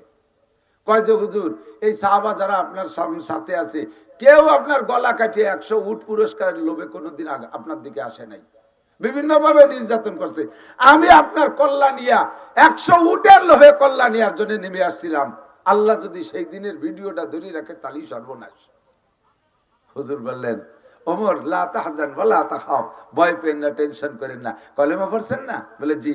বলে আল কলেমা হলো এমনই একটা কষ্টি পাথর, ওর সাথে ছোঁয়া লাগলে বিগত জীবনে সব জং পরিষ্কার হয়ে সাফ হয়ে যায়, কিচ্ছু নাই, সব সাফ, আগের সব মাপ। খুশিতে চলে গেছে। কয়েকদিন পর আবার ওই লম্বা মানুষটা ফেলায় হাসতে হাসতে আইছে। কয় যে হুজুর, হুজুর বলতে ওমর আজকে কি পয়সা করে কিছু পাইছেন নাকি? কোনো ভালো খবর? এত খুশি? কয় যে হুজুর আমারটা মনে খুশি ঠেকতেছে। কি খুশি? কয় আল্লাহ যদি কিয়ামতের মাঠে ঘোষণা দিয়ে যায় সব মানুষ দোজখে যাবে, একটা ভেস্তে যাবে, সব দোজখে, শুধু একজন মানুষ ভেস্তে যাবে, নবীরা বাদে আর কি, নবীরা বাদে সব দোজখে যাবে, একজন ভেস্তে যাবে, সেই লোকটা আমি ওমর। হুজুর বলেন তোমার ঈমান আছে, আল ঈমানু বাইনাল খাউফি ওয়ার রাজা, ভয় আর আশা দুইটার মাঝে ঈমান। একসময় ভয়তে ভেঙে পড়ে, আবার একসময় ইবাদত বন্দেগী বা আল্লাহর রহমতের দিকে তাকাইয়া খুশিতে বুকটা ভরে ওঠে। এর নাম হলো ঈমান। এর নাম কি? একদল আছে শুধু ভয় পায়, আরে আল্লাহ এত গুনাহ করছি, এই কি আল্লাহ মাফ করতে পারে নাকি? মাফ যখন করবেই না, তাহলে করতেই থাই, আকাম করতেই থাই। ওকে কপালে তওবা হয় না, বেশি ভয় পাই আবার বেঈমান হয়ে গেছে। আবার আরেক দল আছে, আওয়াল আজিজু মান আতবা নাফসাহু হাওয়াহা ওয়া তামান্না আলাল্লাহ। এদিক তাকান।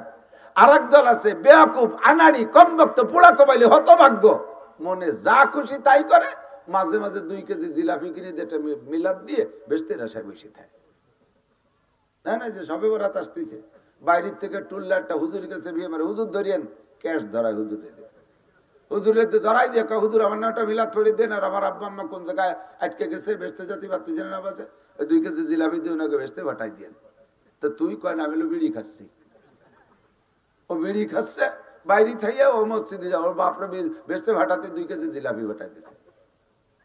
বেচতে যদি এত সহজ হতো, তাহলে এই বিটারা জীবনে সবকিছু বিসর্জন দিয়া 40-50 বছর বুখারীর হাদিসের মধ্যে 3টা বেতনে পড়ি থাকতো না, অত সস্তা হইলে। বেচতে যদি এত সস্তা হতো, তাহলে বছর গাড়ির দিন সারা রাত দাঁড়িয়ে দাঁড়িয়ে নামাজ পড়তো না। তোমার 2 কেজি জিলাপি দিয়ে বেচতে এত সস্তা। হুজুর বলে এরালা হাম্মক, এত বিশ্বাস করে ফেলাইছে, মানে তকদিরের পর বিশ্বাস। একজন তকদির আল্লাহ কয়, হুজুর আমি ইমানে মুফাসসাল পড়ি, আমার তকদিরের পর খুব গাঢ় বিশ্বাস হয়ে গেছে, এর কারণে ইবাদত বন্দেগী খুব একটা ইচ্ছা মতো করি না। তা কিরম তকদির পর বিশ্বাস হলো? কইছে অল কদরি খায়রিহি ওয়া শাররিহি মিনাল্লাহি তাআলা, ভালো মন্দ যা হয় সব আল্লাহর পক্ষ থেকে ফয়সালা হয়, উপরের থেকে যা না হয় তা কিচ্ছু আমার দ্বারা করা সম্ভব না। একটা গাছের পাতাও নড়ে না আল্লাহর বিনা হুকুমে। এই যে বিড়ি সিগারেট যা খাইটাই, এ আল্লাহ সব রুজিতে লেহে রাখছে বলে তো খাই।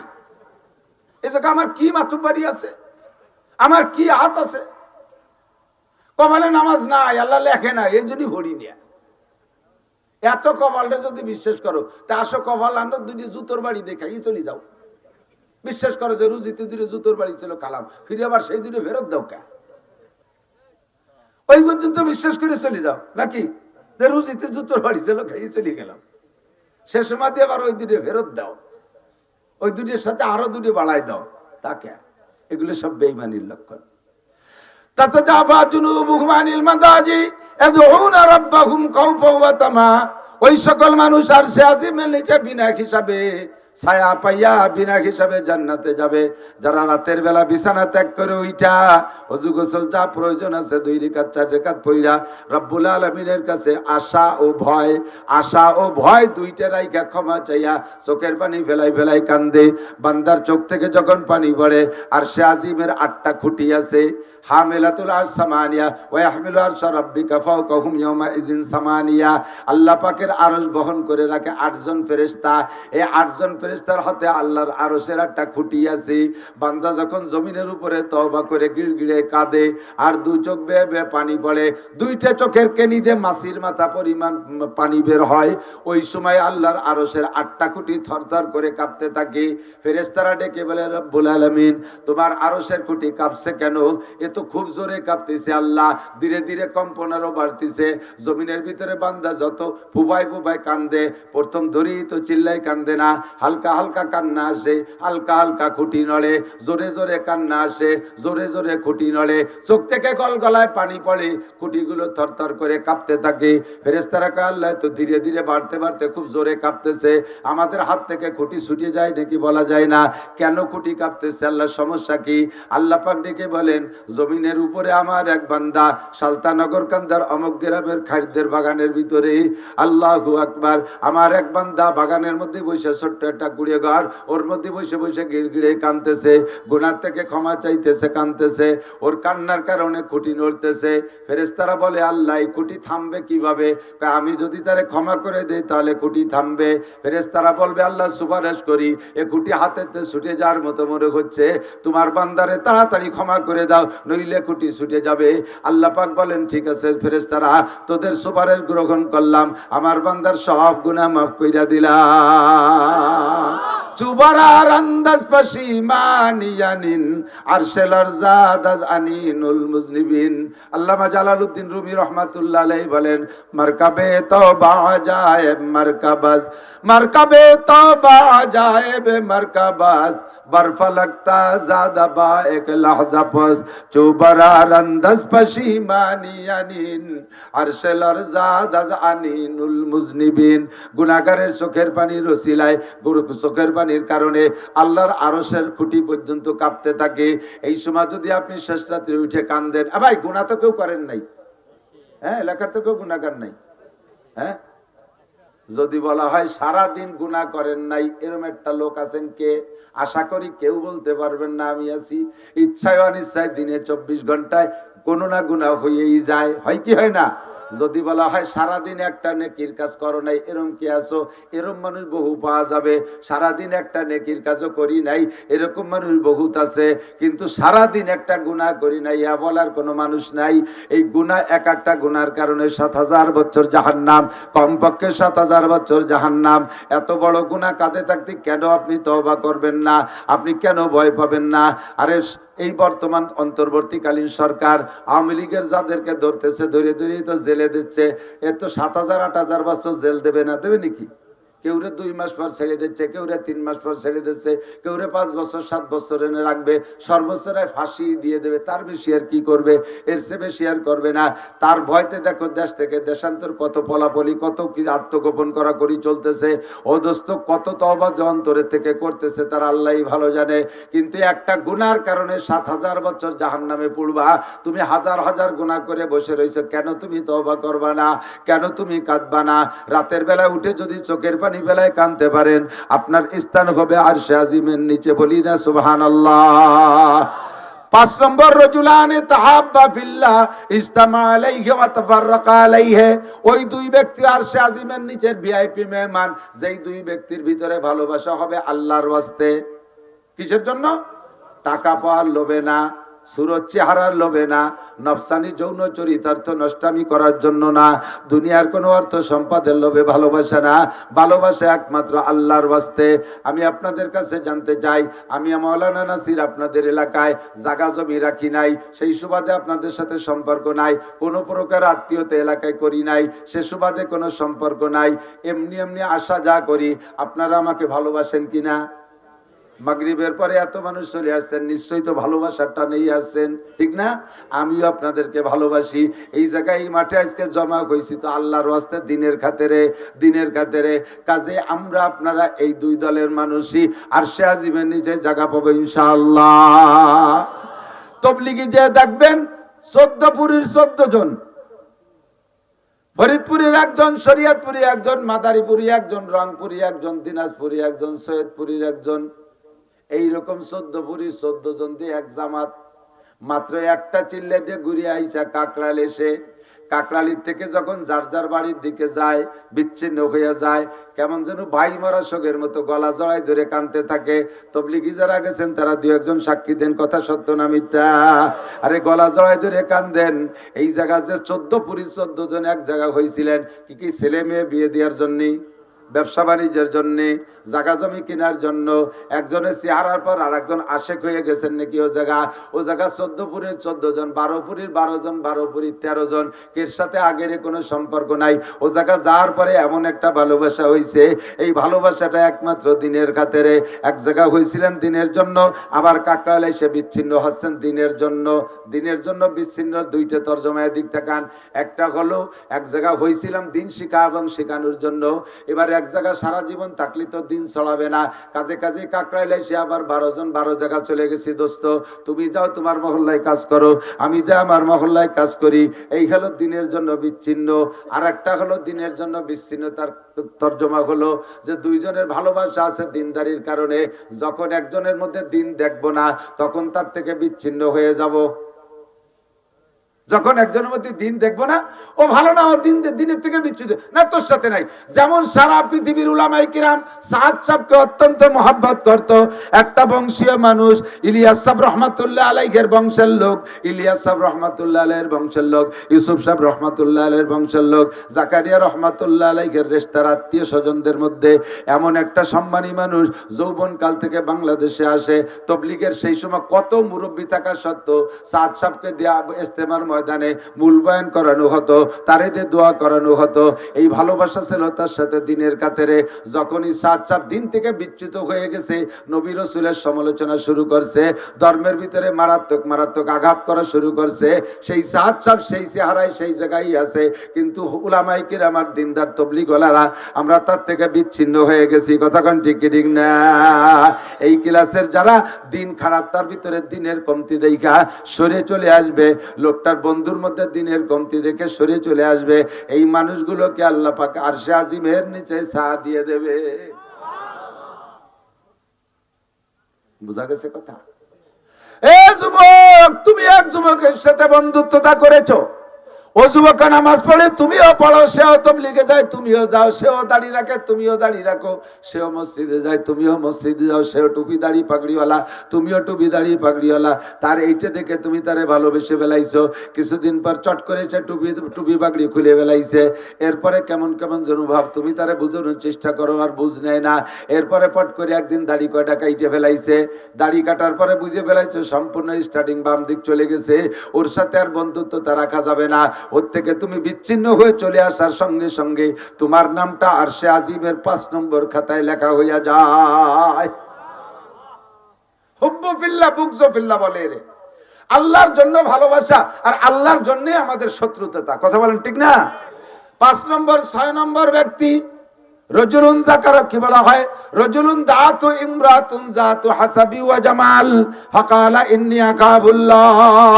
এ যুবক আবার দিক তাকাও, ওই ব্যক্তি খেয়াল করে না, ওই ব্যক্তি যেই ব্যক্তিকে, ওই যুবককে রজুলুন দাতু ইমরাতুন যাতু হাসাবি ওয়া জামাল, কোন যুবক কোন পুরুষকে যদি গভীর রাত্রে গভীর অন্ধকারে নির্জন কক্ষে কোন সুন্দরী মহিলা ডাকে, সব পরিবেশ তৈরি করে যে আশেপাশে কোনো ঝামেলা নাই, একেবারে নিরাপদ, শতভাগ নিরাপদ নিরিবিলি পরিবেশ, সুন্দরী একটা যুবতী, টকবকে যুবক, যৌবনের একটা যুবকরা যদি ডাকে আর বলে ভাই তুমিও যা চাও, তোমার যৌবনের চাহিদা আমারও যৌবনের চাহিদা, উইদাউট ইন্টারেস্ট, জাগতিক কোনো পয়সা করি লেনদেন নাই, ফি সাবিলিল্লাহ, তুমি তোমার জরুরত মিটাইয়া যাও, তোমার চাহিদা পূরণ করো, এমন সুযোগ দিয়ে যদি কোনো যুবতী মহিলা কোনো যুবকরে ডাকে, এই মুহূর্তে তার ইমান বাঁচানো সবচেয়ে কঠিন।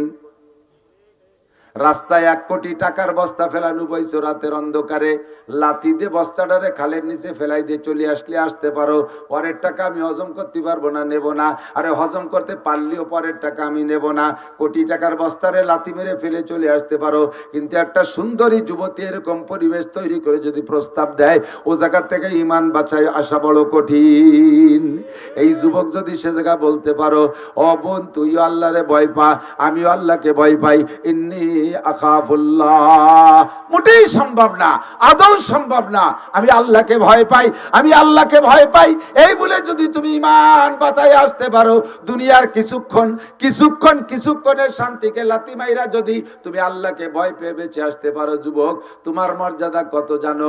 কোটি কোটি মানুষ ময়দানে চিল্লাইতে থাকবে হাসরের মাঠে, আল্লাহ পাক তোমাকে অনায়াসে হাত ধরে নিয়া আর সে আজিমের নিচে বসাইয়া দেবে। 6 নম্বর, 7 নম্বর বিনা হিসাবে জান্নাতি আর সে আজিমের নিচের মেহমান। রজুলুন তাসাদ্দাকা বিসাদকাতিন ফাআকফাহা হাত্তা লা তা'লামা শিমালুহু মা তুনফিকু ইয়ামিনুহু। ওই ব্যক্তি, যে ব্যক্তি দান করে দিনের জন্য, আল্লাহর ওয়াস্তে, হিদায়াত কি বলা হয়, জান্নাতের আশায়, নেকির আশায় দান করবে, ইখলাসের সাথে এমন ভাবে দান করবে, ডান হাতে দেবে তো বাম হাতে জানবে না, ডান হাতে দেবে তো বাম হাতে জানবে না। কথাটা একটু বুঝে নিতে হবে। এই ওয়াজ আপনারা বহু শুনেছেন, শোনার কারণে অনেকে আবার জায়গায় জায়গায় শক্ত হয়ে যায়। মজলিসের মধ্যে যদি কোনো জায়গায় কালেকশন হয়, সে সময় উনি চুপ করে তাকে দেয় না, যে এখন দিলি তো ডাইনাত বামাত কত মানুষ জানিয়ে যাবে, এই জন্য এখন দেব না। এই ডান হাতে দেবে বাম হাতে জানবে না তর্জমা এইটা না, যে মজলিসের মধ্যে চাইলাম আর আপনি 1000 2000 টাকা বললেন, এতে আপনার নেকি কমবে আর আরশে আযমি নিচের মেহমানের থেকে নাম কেটে যাবে, তা না। এই ডান হাতে দেওয়া বাম হাতে না জানার তর্জমা হলো, এখানে দেওয়ার সময় দেবেন, পরে যাইয়ে গল্প মারিয়ে বেড়াবেন না। হ্যাঁ, দুটো কম্বল দিয়ে ক্যামেরা নিয়ে এসে 30টি, এর নাম হলো ডাইন হাতে দিয়ে বাম হাতে জানা। কম্বলের আবার চেহারা কি, মাঝে মাঝে কইতো আমি, কম্বল খান কি কম্বল, 80 টাকা দামের কম্বল, যা যারে দেয় ও গায়ে দেয় না, ও নিয়ে ছাগল রে জ্যাকেট বানায় দেয়, ছাগল রে আর বাছুরের উপর দিয়ে তলে গিরিয়ে দিতে, ও আবার 2 বার পেশাব করে ফেলছে ভিজিয়ে, ওরে থরথরার কাঁপতিছে, কাকা তাড়াতাড়ি খুলি নেন, না করোনা হতে পারে, আমার এসি আসতেছে, খুলে নিয়ে ধুয়ে তাই দিয়ে আবার হাড়ি ধরা নেকড়া বানায়, এই সাতার কম্বল দিয়ে তাই আবার 20 দিয়ে ক্যামেরা দিয়ে ভাইরাল করো, ফেসবুকে ছেড়ে দাও। এর নাম হলো ডাইনাইট দিয়ে বামাতে জানা। দেবার সময় দেবেন, উন্মুক্ত ভাবে দেবেন, 10,000 20,000 50,000 লাখ টাকা দেবেন, আপনি মারহাবার লোভ করবেন না। এই মারহাবার লোভ করার নামই হলো বামাতে জানা। দিছি তো দিছি, আমি জান্নাতের জন্য দিছি, এ জায়গায় আবার মারহাবার লোভ কি? যে ইবাদতই করব কার জন্য? ওয়ালা ইউশরিক বিইবাদাতি রাব্বিহি আহাদা, ইবাদত করব তো আল্লাহরই জন্য করব। কার জন্য? আল্লাহর জন্য। হজ করব তো মানুষকে জানানোর কি দরকার? আর হজ করে এসে একবার হজ করে আসার সাথে সাথে গুড়ায় আল হাজ লিখতে হবে। যদি কোনো জায়গায় লেখে পোস্টার আল হাজ লিখতে হবে। কয়বার হজ করছেন? একবার, তাতে আলহাজ লিখতে হবে। 40 বছর নামাজ পড়েন, যে নামাজ পড়ে তারে আরবিতে কয় মুসল্লি, তা আল মুসল্লি তো লেখেন না কোনো জায়গায়। 40 বছর নামাজ পড়ে আল মুসল্লি লেখেন না। 40 বছর রোজা রাখেন, রোজাদাররা আরবিতে কয় সায়েম, তো কোনো জায়গাতে আসসায়েম লেখেন না। আসসায়েম আব্দুল মালিক, আল মুসল্লি আব্দুল মালিক, জীবন ভরে মিরই লিখে যাচ্ছেন। আর এবার একবার হজ করে এসে গোড়ায় হাজিতে আল লাগাই দিতে হবে, আল হাজ। এগুলো সব রিয়া, এগুলো সব কি? যাহা করিব ইবাদত, এই কথার তর্জমা হলো যে কোন ইবাদত মানুষ দেখানোর জন্য নয়, মানুষের প্রশংসার জন্য নয়। আমি মাওলানা নাসির ওয়াজ করতেছি, আমার এই ওয়াজটার দ্বারা হাজারো মানুষ হিদায়াত পাচ্ছে, আল্লাহর রহমতে হাজার মানুষ নামাজি হয়েছে, দাড়িওয়ালা হয়েছে, তবলিগি যাচ্ছে, ফায়দা পেয়ে যাচ্ছে। কিন্তু এর পিছনে আমার সমস্যা, আমি যদি ওয়াজের পরে প্রশংসার লোভ করি তাহলে আমার সব শেষ। আপনারা ইহুদা বিহি ওহুয়া লা ইয়াহতাদি, আমার ওয়াজের দ্বারা আপনারা হিদায়াত পাবেন, আমি হিদায়াত পাবো না। আমি মুশকিলে আছি। বেরোয় যাওয়ার সময় কান খাড়া রাখি, দেখি আজকে ওয়াজের প্রতিক্রিয়া কি আসে। যদি কেউ কাজ না অন্য দিনের মতো হইনি, মন খারাপ হয়ে ব্যস্ত বেড়ার তল দিবার তাড়াতাড়ি গাড়ি ছাড় দিয়ে যাচ্ছে না, মানে ওয়াজের প্রশংসা হয়নি। আর যদি কয় যে আজকে দারুণ ফাটাফাটি ওয়াজ করছে হুজুর, যা কইছে আজকে, আর কি যে কণ্ঠ, সাথে সাথে তাল দেয়, কয় এই 3-4 দিন তাই গলা বসে গেছে, তা নালি দেখতে কি এতাম, মাইক ফাটাই ফেলাই দিতাম। আসলে একজনে কয় যে তোরে দিবারই ভালো দেখা যাচ্ছে, কয় তাই 3 দিন নাই নিয়ে তোরে খুব ভালো দেখা যাচ্ছে, তাতেই যা ভালো দেখা যাচ্ছে তাই তো তুমি প্রশংসা করলে। আর যদি গোসল হতাম তাই 3 দিন নাই নিয়ে নালি ভরা তাহলে কিরম দেখা যেত? এই যে সমস্ত প্রশংসার লোক, এইগুলোরই ওই কথার ভিতরে আসছে যে রাজুলুন তাসাদ্দাকা বিসাদাকাতিন ফাআকফাহা, দান করছে গোপন রাখছে, হাত্তা লা তাআলামা শিমালুহু মা তুনফিকু ইয়ামিনু। তাবলীগে 3 চিল্লে দিয়েছে, নিসাবি চিল্লে দিয়েছে, চৌরাস্তায় চার দোকানে বসে বসে গল্প মারে। মিয়া তাবলীগ তো করো, নিসাবি চিল্লে দাও, এ বেটা কোনোদিন মিস করে না। তুমি যাও, মিস করো না, তোমার লাভ, তাই না? গল্প দাও কে কতক্ষণ দেখছি মসজিদে কি রাখি দেয়, এ বিটার চাইতে বেশি আর কেউ দেয় না। দাও তুমি আখিরাতে জানিতে, এ বিটা কইবার কলার জানো কে? যা দেছো সব শেষ, যা দেছো সব শেষ। আল্লাহু আকবার। বলতে যে সরে চলে যাচ্ছে, আবার সময় কম, সময় শেষ হয়ে যাচ্ছে। আল্লাহ, আপনাকে তো সময় আছে, আমার তো দৌড়তে বিভিন্ন জায়গায়। আল্লাহু আকবার। আল্লাহ, আমার স্বভাব হলো যেখানে যে দাওয়াত রাখি আল্লাহ পাক এ পর্যন্ত পিছিয়ে ফেলেনি। গতকালকে নামজাদা এক বক্তা, কব না, আপনারাও তাকে অ্যাক্সিডেন্টে পড়েন, তার আসার কথা মাহফিলে বাদ মাগরিব বয়ান করবে, আমি বলছি আসরে পরে বয়ান করব। আমার সাথে সেই কন্টাক্ট, আমি আসরে পরে কইছি, আমি 1-1.5 ঘন্টা আগে চলে গেছি, যে বসে রয়েছি, সে নিজে নাস্তা পানি খেয়ে দে, আসরে পরে বয়ান করব। মাগরিবের পরে সেই বড় বক্তা ওয়াজ করবে, সে ফোন করে জানাইছে আমি আসবো না। কেন আসবে না? এমনি আসবো না, এমনি আসবে না, তাই আসলোই না। পরে তারা হাতে পায়ে ধরে কান্নাকাটি করতেছে, হুজুর ওনার টাইমটা যদি কেউ না থাকে তাহলে আর মাইর খাতি হবে না। আমার কাছে সে বিনয়ের সাথে বলার পরে আমি বললাম ঠিক আছে, থাকলাম। মাগরিবে আসরের পরে আর একজন এলাকার কেউ যদি কথা বলে, মাগরিবের পরে তাদের সেই কভার দিয়ে আসছি। এরপরে আসছি মধুখালী, তারপরে গেছি এবার রাজবাড়ি। এক রাত্রে এত দৌড়ি, কোনো জায়গা পিছিয়ে পড়িনি আল্লাহর রহমতে। রাজবাড়ি এলাকায় বলছি 12টায় যাবো, 12:15 পৌঁছে গেছি। একে কইছি 9:30 আসবো, 9:30, 9:30 পৌঁছে গেছি। আমি আপনাদের এখানে মাগরিব বয়ান করবো, মাগরিবের আগে চলে আসছি। আবার যেখানে কথা আছে সে জায়গা আমি 20 মিনিট আধা ঘন্টা আগে যাবো। আপনাদের সাথে তালে ভরি আমি এই জায়গা সবটুক ডাইলি দিই, ওই জায়গা দাবল খাবো, ওর মধ্যে আমি নেই। আমি উম্মতের কাছে মরিদ হতে রাজি না, আপনারা আমার কাছে মরিদ হতে হবে। যতটুক হয় ততটুক নিতে রাজি আছেন না ইনশাআল্লাহ? ইন্না ইদ্দাতা শুহুরি ইনদাল্লাহি 12 শাহর, আমি আয়াত পড়ছি এটা, এর সাথে 2-4টে কথা এদিক তাকান। আরবিতে 12 মাস, কয় মাস? ইংরেজিতে কয় মাস? বাংলায়ও বিশ্বে অনেক জায়গা অনেক আঞ্চলিক ক্যালেন্ডার আছে, অনেক ক্যালেন্ডার আছে, শুধু এই 3টেই সারা দুনিয়া না। আমাদের বাংলা এলাকায় বাংলা ক্যালেন্ডারটা চলে, বৈশাখ, জ্যৈষ্ঠ, আষাঢ়, শ্রাবণ, ভাদ্র, এভাবে। আর ইন্টারন্যাশনাল, আন্তর্জাতিক সারা পৃথিবীতে চলে ইংরেজি ক্যালেন্ডার, এটা সারা দুনিয়ায় আছে। জানুয়ারি, ফেব্রুয়ারি সারা দুনিয়া বলে, যেহেতু ইংরেজি ভাষা ইন্টারন্যাশনাল, এই জন্য ইংরেজি ক্যালেন্ডার ইন্টারন্যাশনাল। আর আরবি ক্যালেন্ডারটা এটা মুখস্থ রাখে, মনে রাখে মুসলমানরা। মুসলমান জাপানে থাকলেও তারা, আর মুসলমান আমেরিকায় থাকলেও তারা এই আরবি ক্যালেন্ডার মুসলমানরা হিসাব রাখে। তো আল্লাহ পাক বলেন, যেদিন থেকে আমি চন্দ্র সূর্য সৃষ্টি করেছি সেদিন থেকে আমি 12 মাসে বছর হিসাব করি। আল্লাহ পাক হিসাবে, তখন মানুষ আসে নাই দুনিয়ায়, জিনও আসে নাই, কোনো সৃষ্টি হয় নাই। আল্লাহ পাক চন্দ্র সূর্যকে সৃষ্টি করেছেন, ওই সময় থেকে আল্লাহ 12 মাসে বছর হিসাব রাখে। তো মুসলমানদের 12 মাসের এই 12 মাস, মুসলমানদের 12 মাস, আরবি 12 মাস। বাংলাটা হলো আমাদের বাঙালিদের জন্য। বাংলা তারিখ মুখস্থ না রাখলে কোনো সগীরে কবিরা নাই। কেউ কইতে পারবেন যে বৈশাখ, জ্যৈষ্ঠ বাংলায় যে কোন মাস চলতেছে তা অনেক বাঙালি জানেও না, ঠিক না? মাঘ মাস শেষ হতে যাচ্ছে, মাঘ মাস 14ই ফেব্রুয়ারি পহেলা ফাল্গুন, 14ই ফেব্রুয়ারি পহেলা ফাল্গুন। তাহলে আজকে হলো 7ই ফেব্রুয়ারি, 7ই ফেব্রুয়ারি, তাহলে মাঘ মাস শেষ হতে যাচ্ছে না। এটা অনেকেরই জানা নাই। তাতে কোনো সগীরে কবিরে হবে না, কোনো গুনাহখাতার কিচ্ছুই নাই। এতে পেট খারাপ হবে না, মাথা ব্যথা হবে না, ছেলে মেয়েও কম হবে না, ওতে কোনো লস নাই, কোনো সমস্যা নাই। তবে এই বাংলা মাসের তারিখ হিসেব রাখলে একটা নেকি হবে, এমনও কোনো দলিল নাই। ইংরেজি মাস 31 চলে গেছে কত নোংরামির মধ্য দিয়ে, ওই ইংরেজি মাস 31 চলে গেছে এক নোংরামি। আবার আস্তে আস্তে এই চলতেছে ফেব্রুয়ারি, 14ই ফেব্রুয়ারি, আরো সারা দুনিয়া জুড়ে আরেকটা নোংরামি চলবে। হাজার হাজার লক্ষ লক্ষ জেনা হবে 14ই ফেব্রুয়ারিতে, বিগত হইছে, সামনে হবে, এইভাবে ভবিষ্যৎবাণী বলছে, নইলে ভবিষ্যৎ বলা জায়েজ নেই। তবে আশা করি এবছর বাংলাদেশে একটু খাটো হয়ে যাবে ইনশাআল্লাহ, কারণ 14ই ফেব্রুয়ারি দিবাগত রাত এবার শবে বরাত, বলেন না আলহামদুলিল্লাহ। তাহলে যে আকাম পার্টি ওই বেড়ায়, কমপক্ষে তারা ইবাদত না করলেও খানিকটা হলিও চাইপে যাবে, খানিকটা হলিও চাইপা যাবে। তো বাংলা ইংরেজি তারিখ মুখস্থ না রাখলে কোনো সগীরা কবিরা নাই, মুখস্থ রাখলেও কোনো নেকি নাই।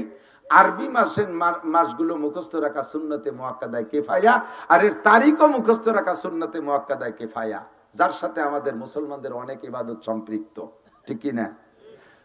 শবে বারাত কোন মাসে? ৩৪ মাসে, ফেব্রুয়ারি মাসে, জানুয়ারি মাসে, শাবান মাসে। কি মাসে? এ শাবান মাস, আষাঢ় মাসেও যদি শাবান হয় তাহলে আষাঢ়ে, পুষ মাসে শাবান হলেও পুষে, ঠিক না? শাবান মাস যে জায়গা যাবে সেই জায়গা 14ই শাবান আমাদের শবে বরাত, ঠিক কি না? রোজা হয় কি মাসে? কথা কয় না। ৩৪ মাসে, ফাল্গুন মাসে, ফেব্রুয়ারি মাসে, রমজান মাসে। কি মাস? রমজান মাস। তাহলে আমাদের বড় ইবাদত আরবি মাসের সাথে সম্পৃক্ত, ঠিক তো? ঈদ উল ফিতর কোন মাসে? রমজানের শেষে না, শাওয়ালের শুরুতেই। রমজানের শেষ করলে হলে রমজান একটু থাকতে ঈদ পড়ি বেলানো লাগে, ওদিন ঈদের রমজানের কিচ্ছু নাই। চাঁদ উঠার পরের থেকেই শুরু হয়েছে শাওয়াল মাস। ঈদুল ফিতর শাওয়াল মাসে, ঈদুল আজহা জিলহজ মাসে, হজ হয় জিলহজ মাসে, কুরবানি হয় জিলহজ মাসে, রোজা হয় রমজান মাসে, তারাবি হয় রমজান মাসে, শবে কদর হয় রমজান মাসে, ঠিক কি ঠিক না? শবে বরাত হয় শাবান মাসে, শবে মেরাজ হয় রজব মাসে, সব আরবি মাসের সাথে মিল করা। আশুরা হয় মুহররম মাসে, আশুরা মুহররম মাসে, হজ হয় আশুরুল হজ সালাসা, সব আরবি মাসের সাথে মিল করা। গত মাস থেকে নিয়ে পরপর 7টা মাস একের পর এক দামি।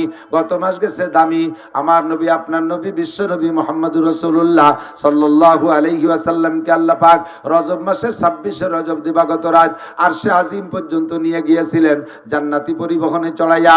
এরপরে সেখানে 5 ওয়াক্ত নামাজ আমাদের জন্য হাদিয়া দিয়া সূরা বাকারার শেষ 2 আয়াত নাজিল করে নবী হাদিস বুঝবো বলে একটা হুজুর সাইকুল হাদিস হুজুর আছেন।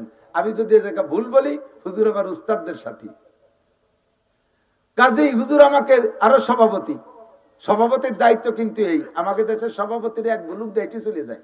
সভাপতির অরিজিনাল দায়িত্ব হলো মাহফিলের শুরু থেকে শেষ পর্যন্ত বক্তাকে পাহারা দেবে, কোনো ভুল চুক পাই নাকি বলার পরে ওইটা সংশোধন করে দেওয়ার দায়িত্ব। তাহলে এই যে আমাকে এই সমস্ত স্টেজে আমরা বড় বড় আলেমরা বক্তারা ওয়াজ করি, অথচ একজন মূর্খ অশিক্ষিত অথবা জেনারেল শিক্ষিত জীবনে নামাজ কালাম দিয়ে হাঁটে না, জাল খাওয়া দিলে আলিফ বাড়িও না, পেটের মধ্যে বোমা মারলে ওটা বা বাড়ি না, উনারে সভাপতি বানায় বসাইতেছে। উনি ওত পাইতে বসে থাকে, খালি আমলিগির বিরুদ্ধে কয় নাকি তালি গলা চিবিয়ে ধরবো, খালি বিএনপির বিরুদ্ধে কয়নি তালি হলকম চিবিয়ে ধরবো, এই 2 দায়িত্ব পালন করতে বসে থাকে সভাপতি। আর কোরআন হাদিসের কও বোঝে না। প্রত্যেকটা মাহফিলের সভাপতি হতে হবে এরকম যোগ্য বিজ্ঞ শাইখুল হাদিস মুহাদ্দিস, কতক্ষণ? মসজিদের সভাপতি হতে হবে আল্লাহ ওয়ালা দিনদার একজন যোগ্য মানুষ, আলেম থাকলে আরো ভালো। একটু পয়সা বেশি দেয় বলে মুতো একটা দাঁড়াই সভাপতি বানাই দেয়।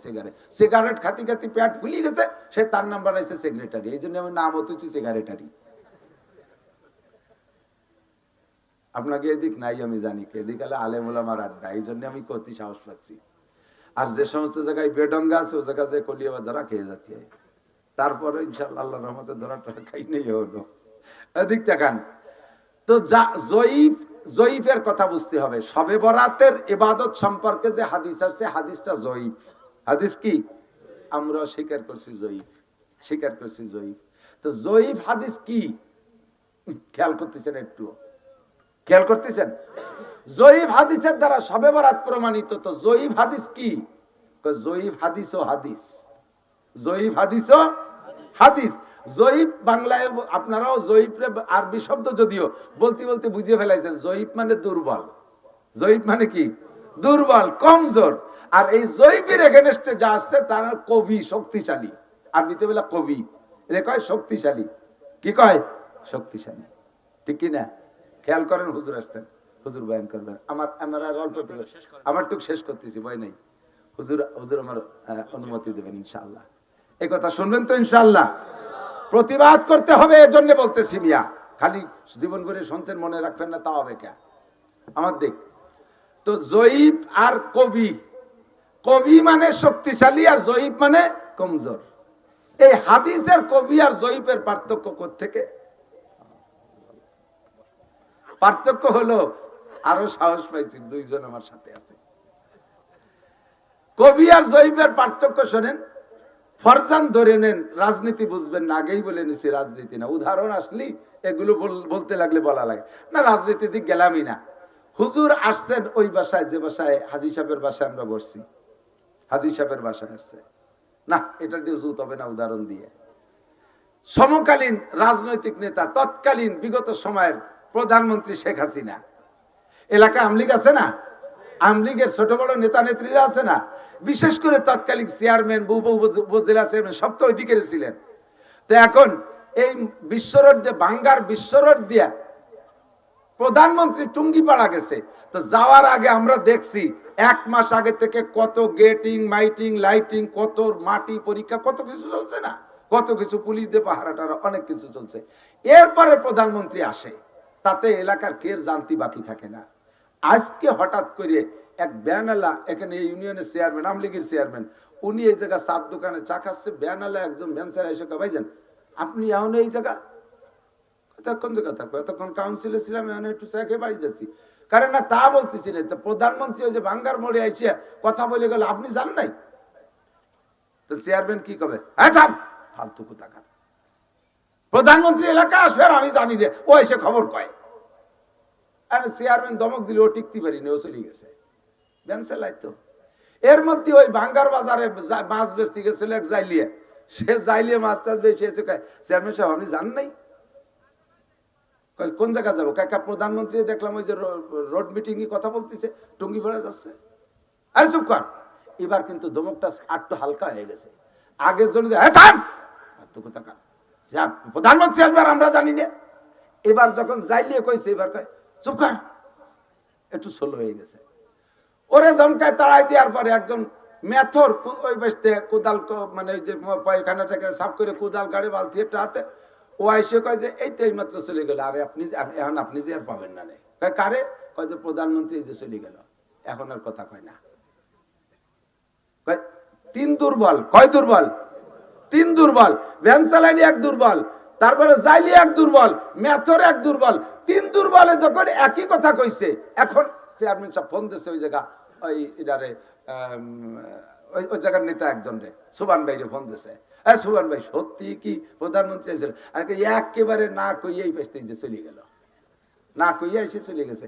এখন এই 3 দুর্বল বলছে যে প্রধানমন্ত্রী আসে, তাতে কি ওই জায়গা প্রধানমন্ত্রী আসা হয়নি? ওই নেই আসা না, ব্যাংসারা নিয়ে কইছে উনি আসলেও আসা হয়নি, কোদাল কুবাই নিয়ে কইছে উনি আসলেও আসা হয়নি, তাই বলবেন? প্রধানমন্ত্রী আসছেই বলছে, খবর দিয়েছে কারা? 3 দুর্বল। একটা দুর্বল একটা খবর যদি 1 দুর্বল, 2 দুর্বল, 3 দুর্বলে বলে, তখন আর দুর্বল থাকে না, তখন সেটা শক্তিশালী হয়ে যায়। কথা বলেন নাই? তো হাদিস জয়ীফ কথা ঠিক আছে, কিন্তু জয়ীফ বলে এই কারণে আবু বকর কই নেই, উমর কই নেই রাদিয়াল্লাহু তাআলা আনহুমা, উসমান বলে নাই, আলী বলে নাই, তালহা জুবায়ের বলেন নাই। ধরে নেন এরকম এরকম বড়রা যারা আছে শক্তিশালী, ইন্দ্রা কেউ বলে নাই, বলছে দুর্বল 2-3 সাহাবী এক একজন করে বলছেন। দুর্বলতার বিভিন্ন কারণ আছে, সব কারণ তো আপনাদের বলে পারা যাবে না, আমি শুধু উদাহরণ দেওয়ার জন্য বলছি। এখন একই কথা যদি 3 দুর্বলে বলে, তখন কি দুর্বল থাকে? কুমু লাইলাহা সুমু ইয়ামাহা, রাত্রে জাগে ইবাদত করো, দিনের বেলা রোজা রাখো। 3 দুর্বলে বলছে, এখন আর দুর্বল থাকে না। আমাদের মুহাদ্দিসিনে কিরামদের রায় এরকম দুর্বল হাদিসের পর আমল করা সহিহ আছে, এবং এজন্য আমল করতে হবে। তবে আমলটা কি? রাত্রে জাগে ইবাদত করবেন, দিনের বেলা রোজা রাখবেন। বুঝেন কথা? বুঝেন? রাত্রে জাগিয়া ইবাদত আল্লাহর কাছে, রাত্রে জাগে বলে রোজা রাখবেন কয়? রাত্রে জাগে ইবাদত আর দিনের বেলা রোজা। কি জিনিসটা কি, বিষয়টা কি? সারা রাত চাইবেন আল্লাহর কাছে। আল্লাহ পাক হাদিসে আছে, আল্লাহ নবী বলেন, আল্লাহ তাআলা আয়েশা ডাকতে তালে থেকে, আলা মুস্তাগফিরিন, কে আছিস গুনাহগার চলে আয়, আলা মুস্তারজিকিন, কে আছিস অভাবী চলে আয়, আলা মুস্তাশফিন, কে আছিস অসুস্থ চলে আয়, ফাওয়াফি, আমি তোরে সুস্থ করে দেব, আলা কাজা আলা কাজা, এরকম এরকম সব বলে আল্লাহ ডাকতে তালে থাকে। আপনি আল্লাহর কাছে চাইছেন, আল্লাহ দিতে চাচ্ছে। এরপরে সারা রাত চাইতে কাঞ্জে কেটিয়া দিনের বেলা রোজা রাখবেন, সন্ধ্যাকালে ইফতার করবেন। ইফতারি সামনে নিয়ে দোয়া করলে দোয়া কবুল হয়। কথা এবার বোঝেন? এই সবে বরাতের কোন জায়গা হালুয়া খাতে হবে, রুটি খাতে হবে, গরু মারতে হবে, পোল্ট্রি মারতে হবে, এ কোনো জায়গা নাই।